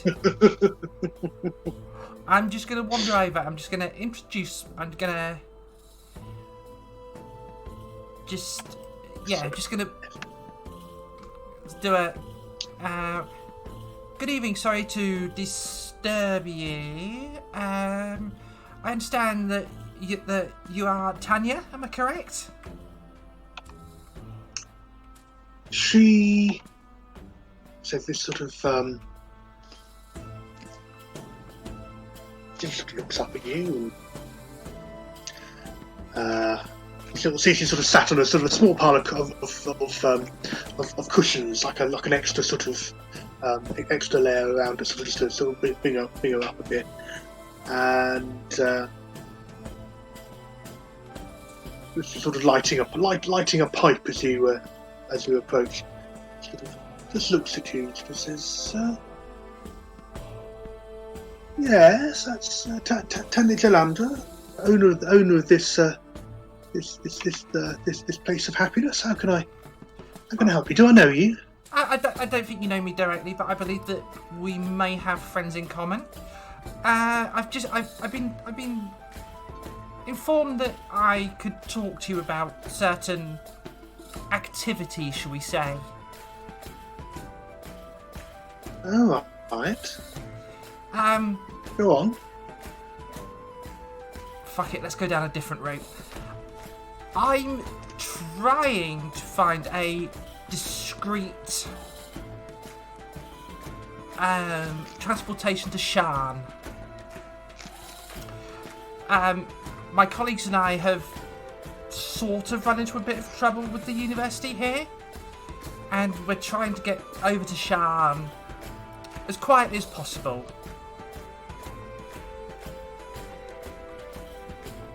I don't see how I'd be able to help with that. I'd have thought you'd be able to. Well, the lightning rail goes there. Well, we were trying to avoid official routes. A friend of ours, who was an acquaintance of Lord Harm, told me that I should come to see you if I need help. Obviously, I'm doing all this in hushed tones. I should come and speak to you if I needed when I needed help. And it seems that our time is up, and we are needing indirect travel to Shan through unofficial means. Let me just stop you there, gentlemen. It's 5 minutes. The two guys sort of get up and go to the bar.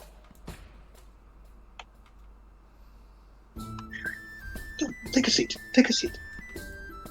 Make a persuasion check as well, please. Oh fuck! I knew that was coming.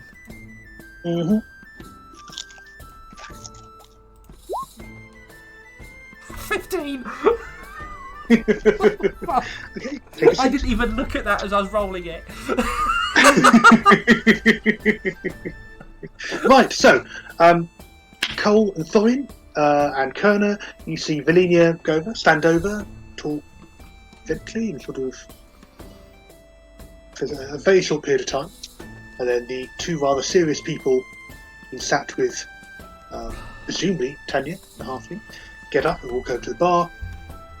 Valinia goes and sits down with them. And that's where we'll stop for a quick 10-minute break, just to sort of go to the loo, make new fresh drinks, and come back to the action. I'm gonna say, you bastard! You absolute bastard! Quick bio break. Time to stick on the kettle, go to the loo, and we'll be straight back with finding out what happens next.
There we go. And we're back. Welcome back, everyone, and thanks for that, for bearing with us while we have a quick tea break. Right, so back to the casino. Dorian, Cole, and Kerner had just seen that Valina had been invited to take a seat next to the owner of the casino, a halfling called Tanya, who is sitting there looking, interested in what you have to say. So yes. So you were needing to leave town. You said something about a friend that had been sent your way. Yes. Who was she working for? Yes. They are. They work for House Galandra. Shall we say? All right. Yeah. Basically, we are looking. We're acquaintances of. Come on, brain. Where's it gone?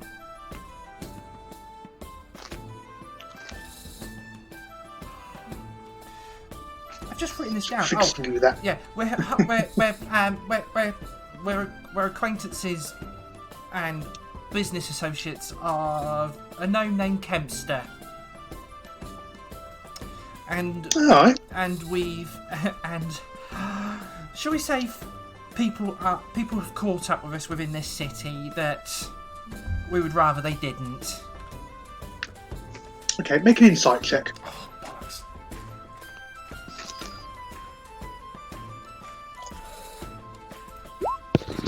$13. Okay. Her eye flickers a bit when you mention Kempster's name.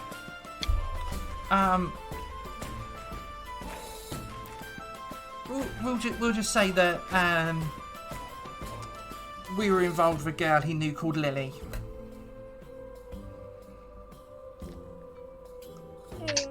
Right.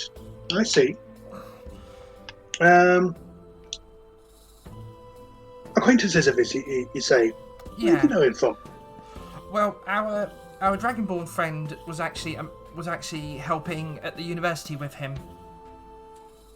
Dragonborn? So you across the bar. You gesturing towards... Yeah, I'm just going to gesture Kerner. towards Kerner. Yeah.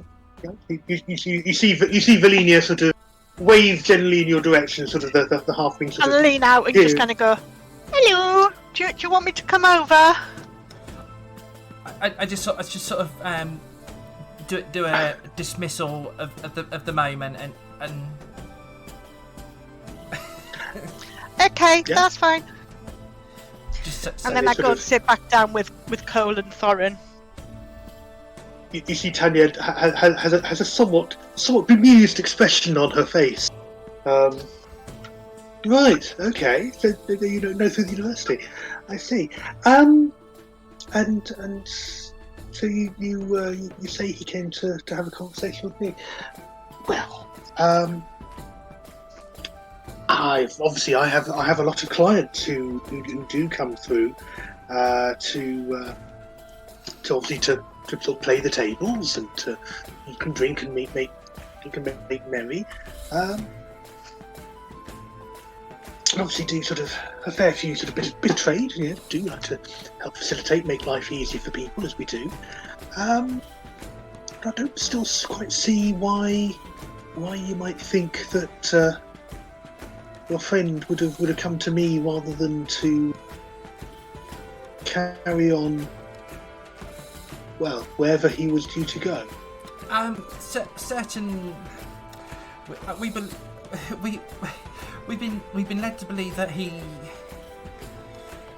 came through here asking for your help, getting away from the city.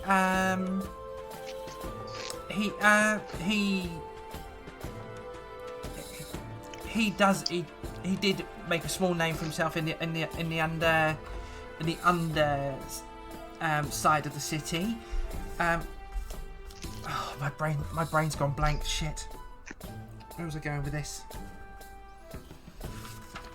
I'm talking like I'm writing. I'm talking like I'm writing a dissertation.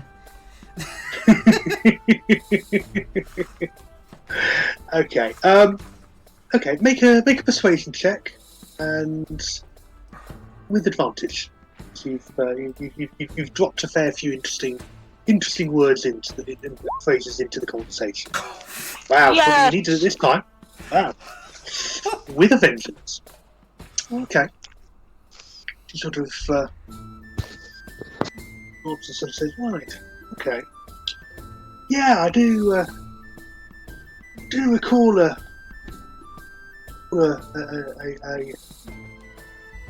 called Kemsa. Met with some people. Actually, that booth actually where your friends are. Wasn't so much here to talk to me. It was talking with some people that I know. Sort of looking to arrange something. I don't know all the details, but passage of some sort might have been talked about from what my staff overheard at the time. Didn't seem to be a particularly friendly conversation that he was having. He seemed to be there somewhat under duress. Yeah, this is what we believe, that he may have even thought that he'd lost his partner at the time. Oh, that's unfortunate. So we've so he may have been in a point of grieving, and he may have been slightly confused. I see. He. You can't see my face at the moment, but I'm like, oh. Quite red. I'm just trying to. I'm like, no. I'm hoping this isn't gonna. Right. Okay. Let's brass tacks. He was here. He did meet with some associates of mine. I did not broker any particular deal. I just gave him a place to meet as neutral ground. I know that there were two sets of people who were looking to draw his attention.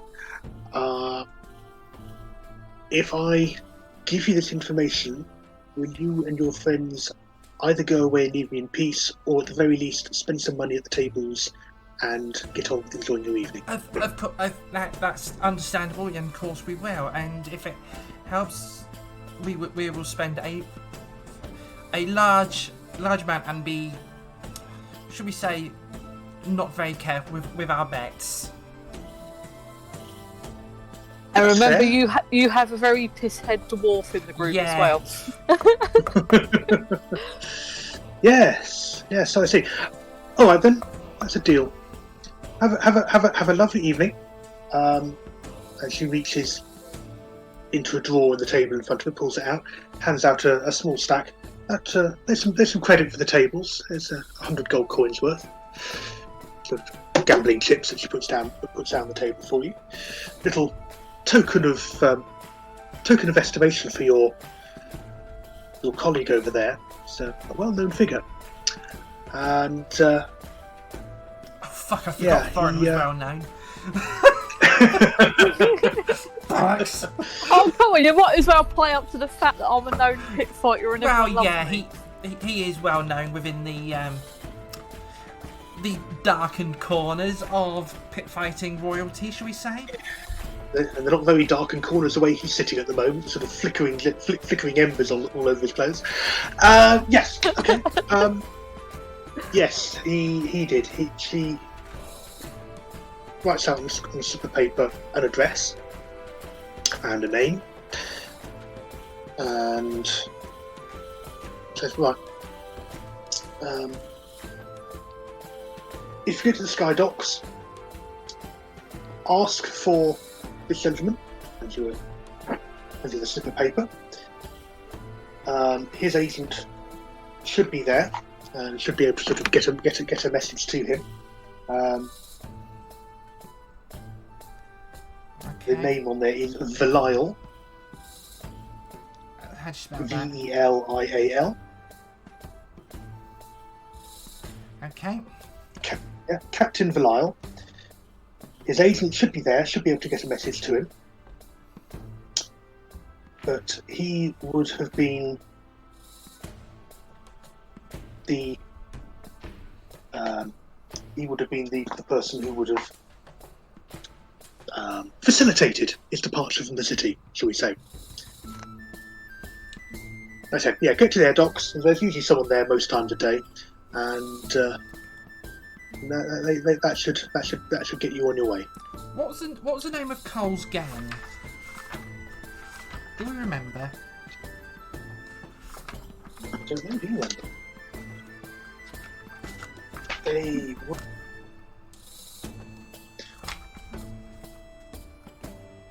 No. To be fair, I've actually forgot. Yeah. Particularly looking through my notes. So am I. Yeah, do a history check. Go on. Who? Well, either of you. Yours will probably be better, Kerner. Because my history is at +0. It's annoying because I'm looking for my. Oh, I've done shit. I've done 6. Oh fuck. I mean, he's right with you. You could just ask him. Yes. I was thinking, why am we just asking him? Yeah. Okay. Yeah. The Cole, cheeky what lads. was the what? Cheeky lads, that was it. Cheeky lads. Cheeky lads. Right. Okay. Bless their souls. Stop for a minute. Yeah. Raises a drink to them. I don't know if you've ever employed had the pleasure of employing the gang that was previously the Cheeky Lads or anything, but our associate Cole over there was one of them for a very long time, and he's currently come into our employ. So we're hoping that his presence will help us with certain darker individuals. As you wish. As you wish. But if you like, I can ask Foreign to come over and say hello and give you a little bit of a flex while he's here.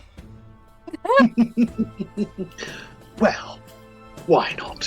Why not? Not every day I meet a genuine hero. Wow. I just sort of usher. I'm just gonna. Maybe usher, I'm just gonna usher everybody over, but I'm also as Kerner comes over, I'm just gonna sort of flash the eyes of, do not say anything just yet. And I just do a discreet kind of bow of my head as if I'm being subservient. Okay, fair enough. I just stroll over with me tankard, like, alright. Well, very pleased to meet you. She's sort of not a she's a not unattractive half. She's quite striking to the eye, really. She's sort of got that sort of lovely mix of sort of looking wonderfully fresh faced, wide-eyed, and slight sort of. She's going to sneeze. Oh, yes. Oh, excuse me. One moment. You know, one of those ones that comes and goes. Let's talk. Yeah. Okay, that's gone. Sort of slightly rosy cheeks, but at the same time, has a swagger to her step as she sort of as she saunters over, looks up at you, offers her hand, her well manicured. Do you want to make a quick perception check for me, please? Okay, there we go. Perception. It's probably going to be awful. Oh, it's not too bad. Not for what we're looking for here. As she reaches out to take your hand, there's brawler's calluses on her knuckles. No, I'm just like, I kind of just do a sort of discreet, like, oh, okay. Think this lass knows how to sort of handle herself, kind of thing. Yeah, no, it's very much that. Yeah, she's very finely dressed, very well presented, very attractive. But yeah, you look, you think there's quite a. You think there's been quite an intense past, perhaps, shall we say? Yes, no, all smiles, what was lovely, fantastic, lovely to be. Thank you for gracing my humble my humble premises with your patronage. I'm just talking to your colleague here. Sort of tells me that this is your first time to our establishment, so I've done the liberty of extending you a line of credit on the house. And Nice. please do take to the tables and have a lovely evening. And I don't suppose it'd be too much to ask, perhaps, to just get a quick signature. Oh, I'm sure I can be persuaded to sort of give signatures. Okay. As your sort of like your alcoholic beverages are rather nice. Very kind of you to say so. Gets out sort of this little flip book, and you sort of see there's sort of a number of sort of signatures in there, and sort of very sort of to a wonderful host and Lord Harm. There's sort of people that you've sort of been, you've heard of. Various names in there. Yeah, so it's like, I just sort of like maybe sort of like have a little notice the names and then just do my little like signature with a bit of a flourish. Like, there you go. Thank you very much. It does mean so much to me. Satterwood puts that very carefully back in the drawer in her desk. Closes that away. Well, and slaps her fingers. One of the servers comes over. About some of the sparkling wine for just on the house, of course. And of course, when I hear that on the house, and I break into a grin like, nice. Well, yes, I'm a very simple dwarf, if there's any booze on the go or any food, especially if it's like on the house, it's like, yep, I like it here.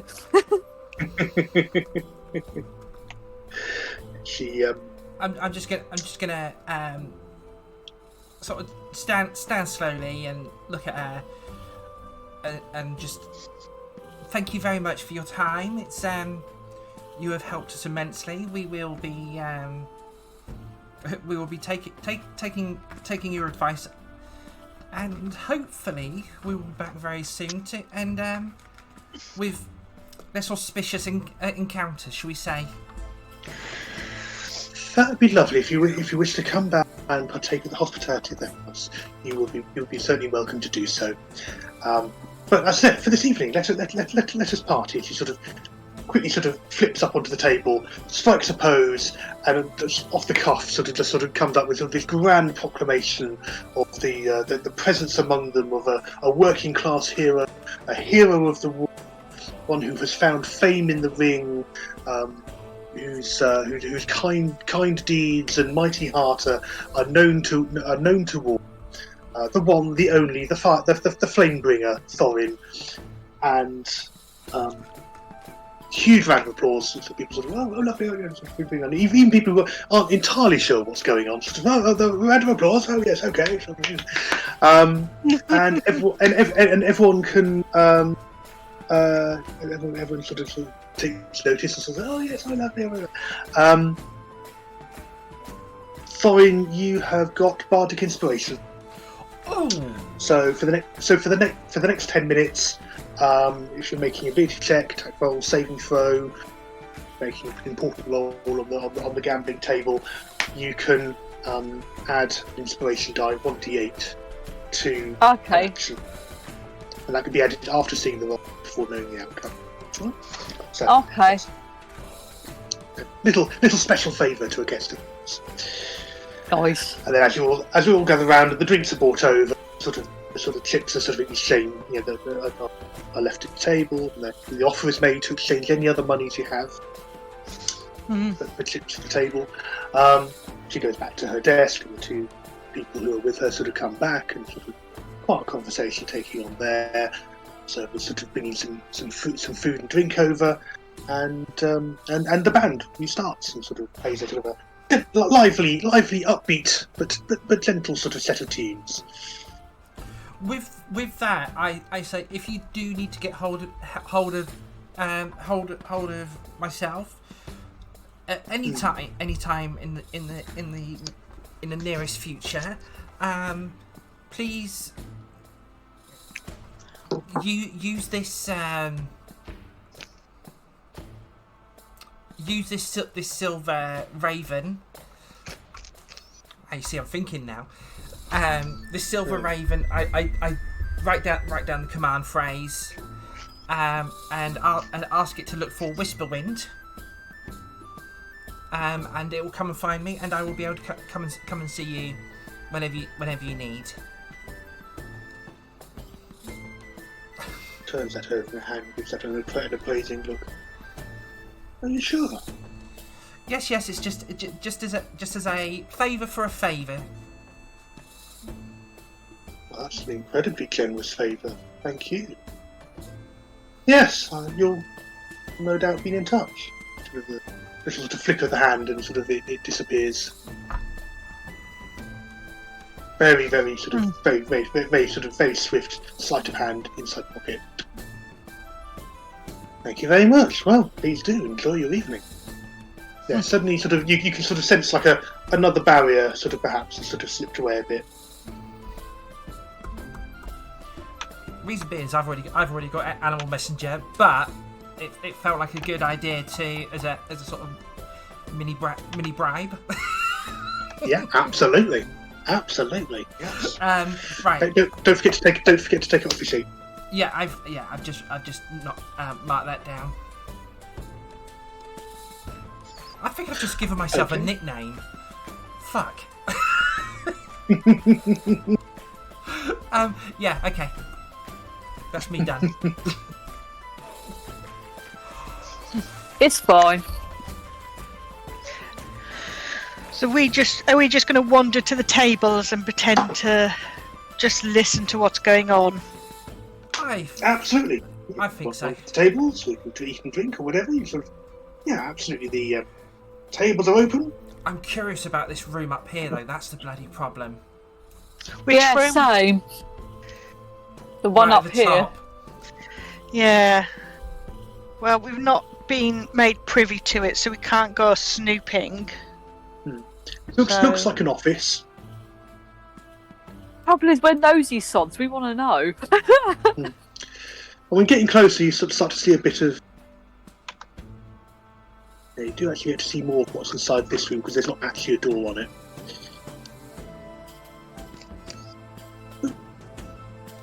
Okay. So it looks to be a storeroom and stairs leading up. No, sorry, stairs leading down. And there's a sign just sort of next to the stairs, privy. Okay. Okay. Oh.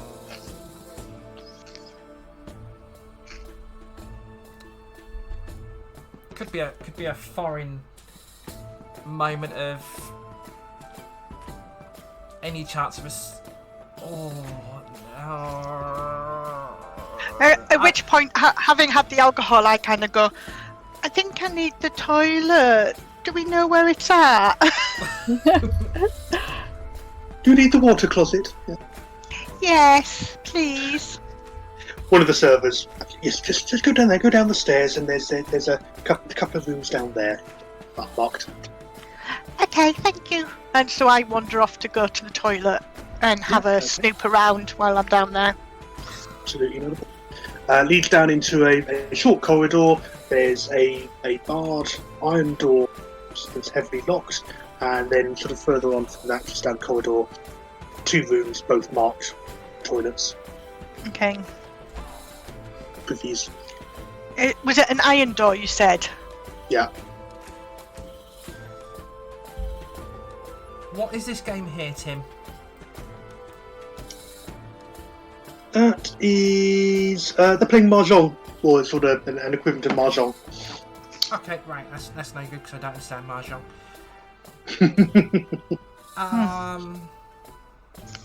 Let's go for the spinny roulette. Yeah, okay. Off we go.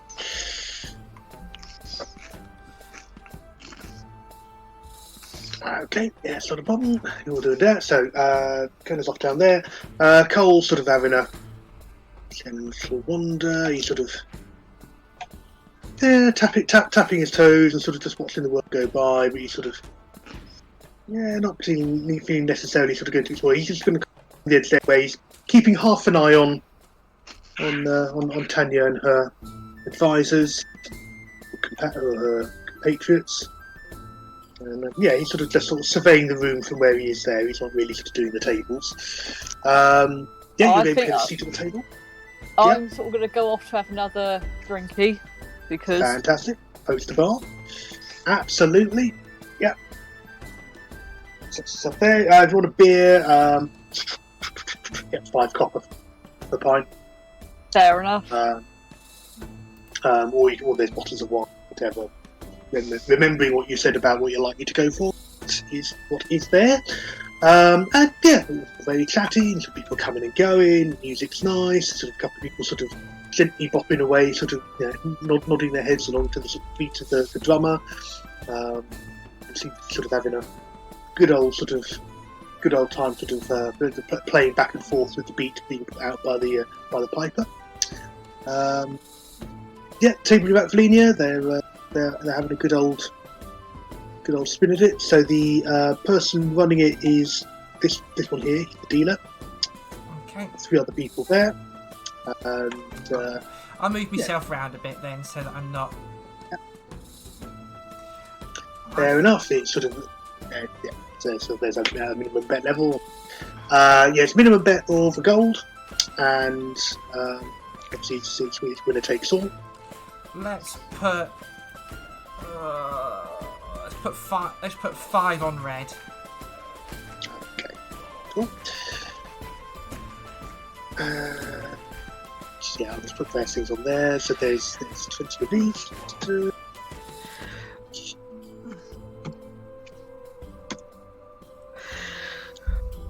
Okay, so I'm going to.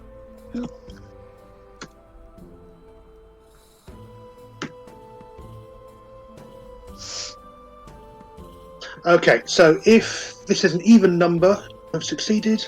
If it is an odd number, 11. No, comes up on the black. So not that round. So no one else did. So how? Let's put another 5. Put another 5 on red. Okay. Because I cannot remember exactly how roulette works, but I think that's pretty much about it.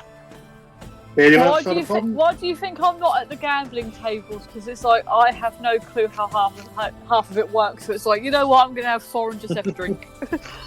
You know that I do that. No problem. This time the guy here,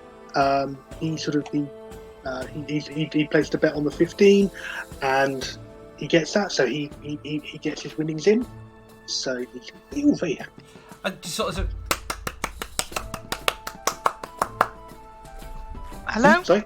Yeah, no, I just sort of clap and go, oh, well done, well done. Yeah, absolutely. I'm guessing Discord cut that out. Yeah, something like that. Yeah, you just go, so that's all going on there. There's people playing cards. Kona, what are you doing down the toilet? So you're just having a... Right. No, so while I'm next to this door, how far away was the door from upstairs? The iron door that's downstairs is it's about 5 foot.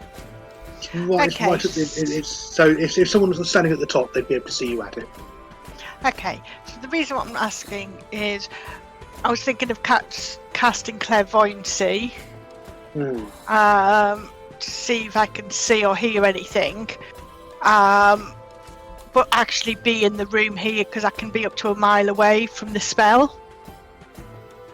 So in the room up here, yeah? No, in the table with the guys here. What sort of back down here? Yeah, just wandering around the tables, watching them play mahjong, maybe. It's As long as I'm no longer a clairvoyance mile quite away. it's an orb, isn't it? Or is it like a tiny little orb? It's an invisible sensor. Oh, it's invisible. Sensory thing. Yeah. Okay. Oh, you know now. You can visualise where it is. So yeah, absolutely, we're doing it. Do a sleight of hand check just to see if anyone spots you casting a spell.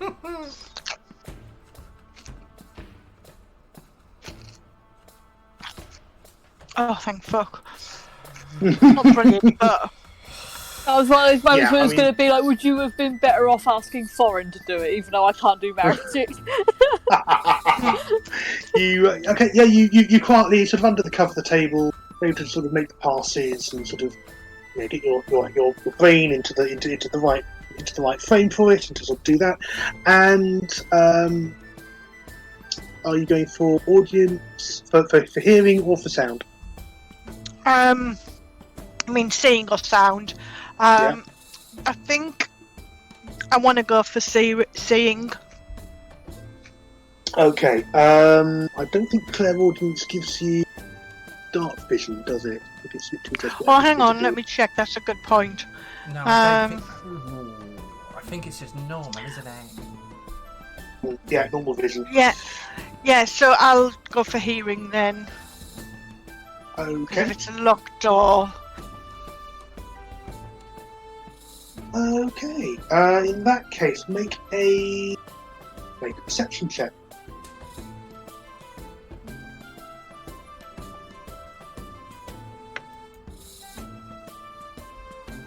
$17. Bad. Okay. You sort of lose your own senses, and sort of project your consciousness forth, and you hear muffled from the other side of the door sound of music, faintly conversation, clink of glasses, things like that.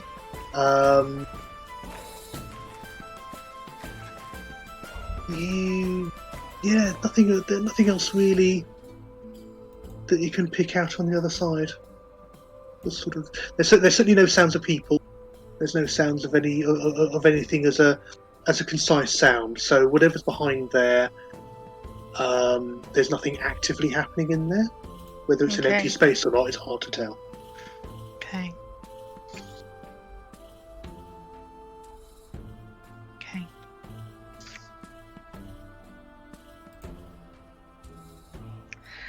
Do you want to switch to vision? Yes, please. Okay. You concentrate again, and suddenly you can see. The room beyond is full of barrels and containers of foodstuffs and other supplies. It is lit by two sconces with sort of glowing crystals that are providing a steady light. You can see,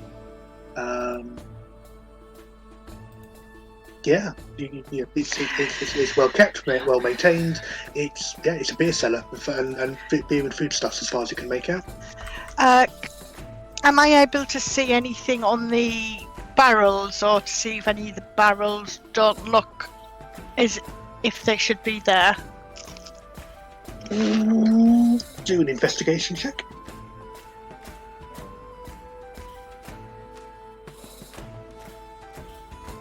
Oh fuck. 3. There's nothing that really stands out.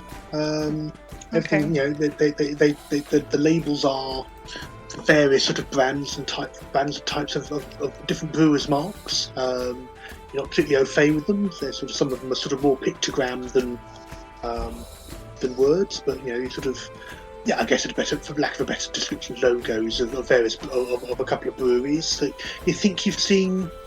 In various bars around the place. They seem to be sort of fairly standard for. They seem to be. There's nothing there that's particularly standing out. Okay, that's fine, thank you. And at which point I just diminished the spell. Okay. Wonderful.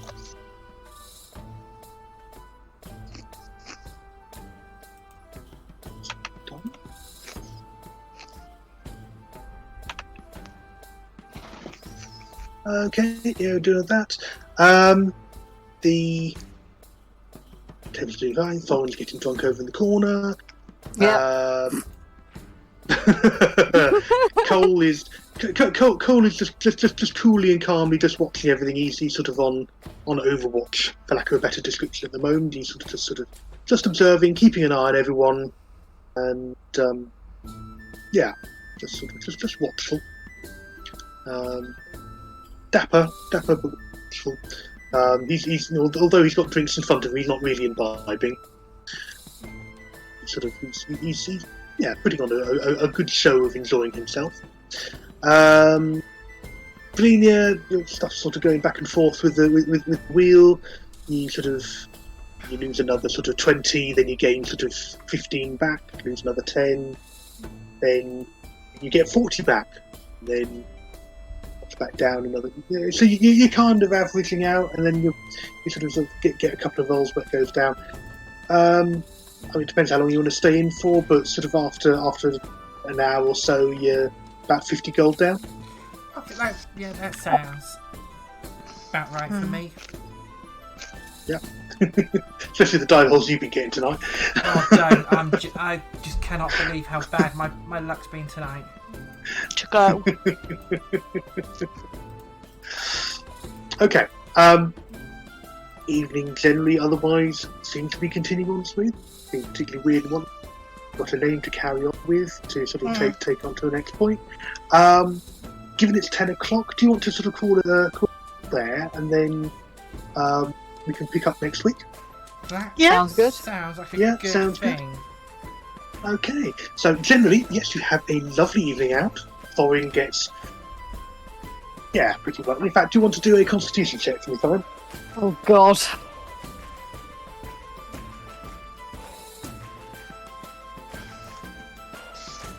How badly is this going to go?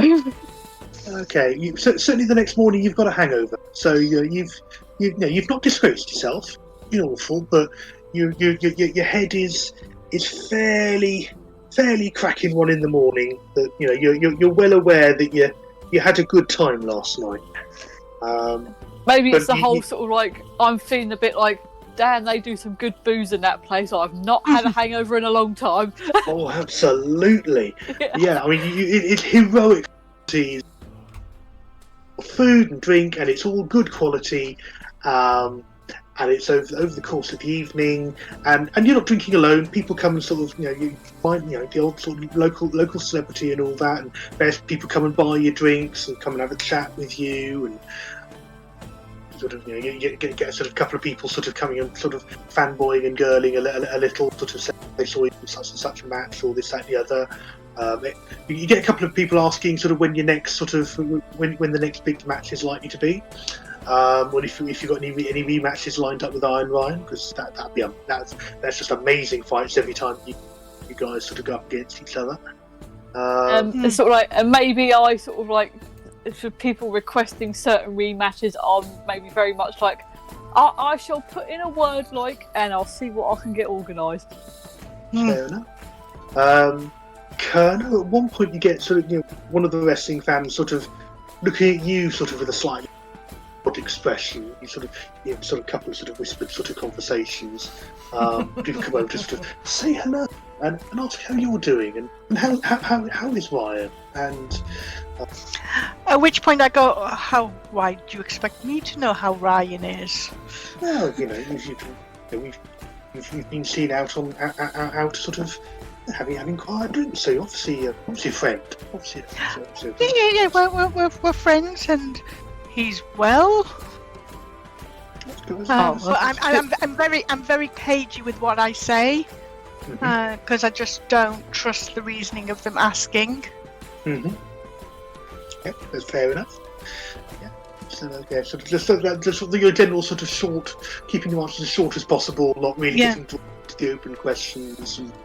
Okay, that's fair enough. Yeah, so, I mean, it's you certainly can pick up that it's been noted that you've been stepping out, and some interesting questions. People sort of just trying to sort of get a bit of a nosy look at what's going on in his life.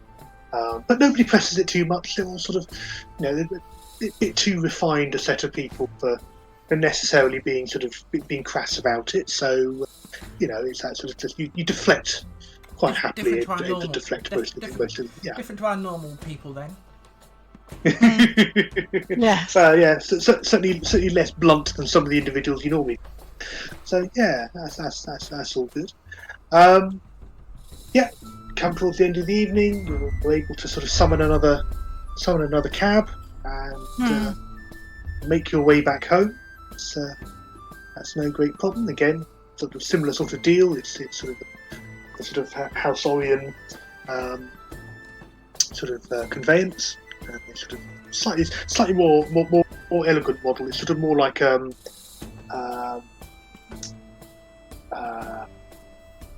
it's more You'll like think more like a handsome cab than necessarily a cart. And it's sort of properly covered, and sort of there's actually glass in the windows and that sort of a bit sleeker in the lines, and sort of the seats a little better upholstered. It's a better part of the town. And sort of give the address.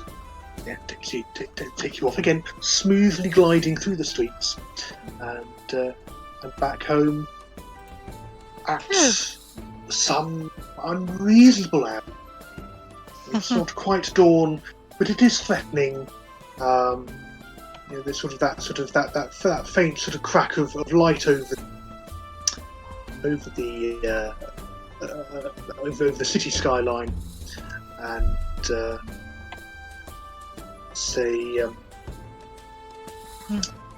And so, being a sensible dwarf, when we get in, I do just take myself to bed to be like, right, I've had a bit to drink, I better go and have a sleep.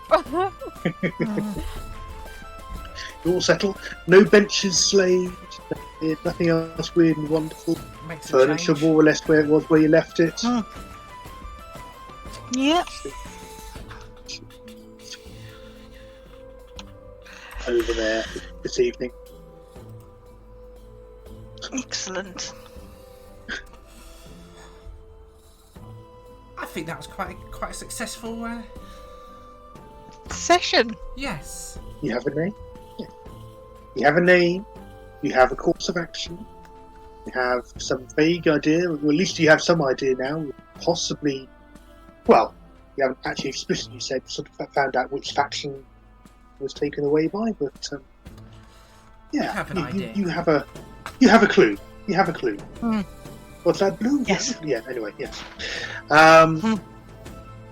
So yes. So we'll call it. We'll draw it to a halt there. We'll very quickly sort of round things up. Thank you everyone who's been listening and has stayed with us for this gentle session of evening relaxation, a gentle gambling away through the night. We'll of course be back next week. Thank you if you stayed with us the whole time. Fantastic. You're wonderful people. Thank you very much. If you've just popped in and out, yeah, good to have seen you.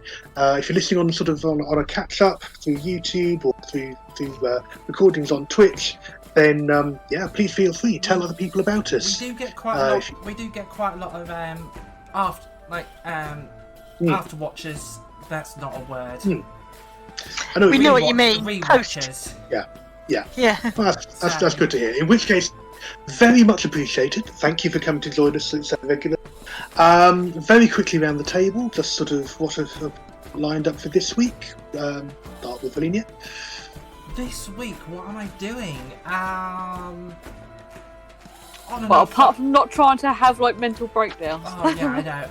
On and off Final Fantasy 14. I'm also going to be doing different stuff this week. I think Wednesday I've actually been given a copy of a game called Moving Out. Okay. Oh, okay. Familiar with that? Which looks insane. It's by Team 17, who do Worms and God knows what else. And it looks absolutely mental. Which I'm looking forward to doing. So I'm also in talks to do another indie game called Fish Tanks. Okay. Which Who's that is by? I can't remember who it's by off the top of my head. Which is it's basically fish driving tanks. Amazing. And it's multiplayer and all the rest of it. So and if it happens, I'm gonna have a handful of keys and stuff to hand over for that as well. So Nice. So watch this space. Fantastic. yeah, that should be quite fun. Fantastic. How about everyone else? Mother Mafia, you up to much this week? Part 2 of the Two Women in Tech podcast comes out tomorrow at about 10 o'clock. So look out for that hitting streaming channels, so Spotify, Google, Apple. It's on our Anchor page. So just look out for that coming. Appreciate people's feedback. Don't know whether I'll be doing much gaming this week, but I might be doing some towards the weekend, as Thursday I log off for a week's break. So yeah, that's Fantastic. me. Lovely. Miss Time Bunny, you got anything planned? You just have chill, self-care and... I honestly ain't got a fucking clue when I'm coming back to streaming, to be fair, if I'm That's honest. alright. It is How's life still- otherwise going to treat you? I think it's literally just going to be I don't know, I think surviving, trying not to have breakdowns and cry. Well, if you're a good girl, I might come and pick you and Morgan up some point this week, and we can go for a drive. Nice. And go and do outside stuff at some point. Also, Yeah. on another side note, I just remembered I might even be doing some music recording this week. Yay! So yeah. That's lovely. So Awesome. I think it's just going to be a general self-care, decide what I'm doing with my life, and it's like I probably will roll back to Twitch at some point, but at the moment I'm just like, nah. You enjoy gaming for that's gaming's sake. Exactly. I think I Even just need some time away for streaming for Twitch's sake and just gaming because I want to fuck around for my own entertainment.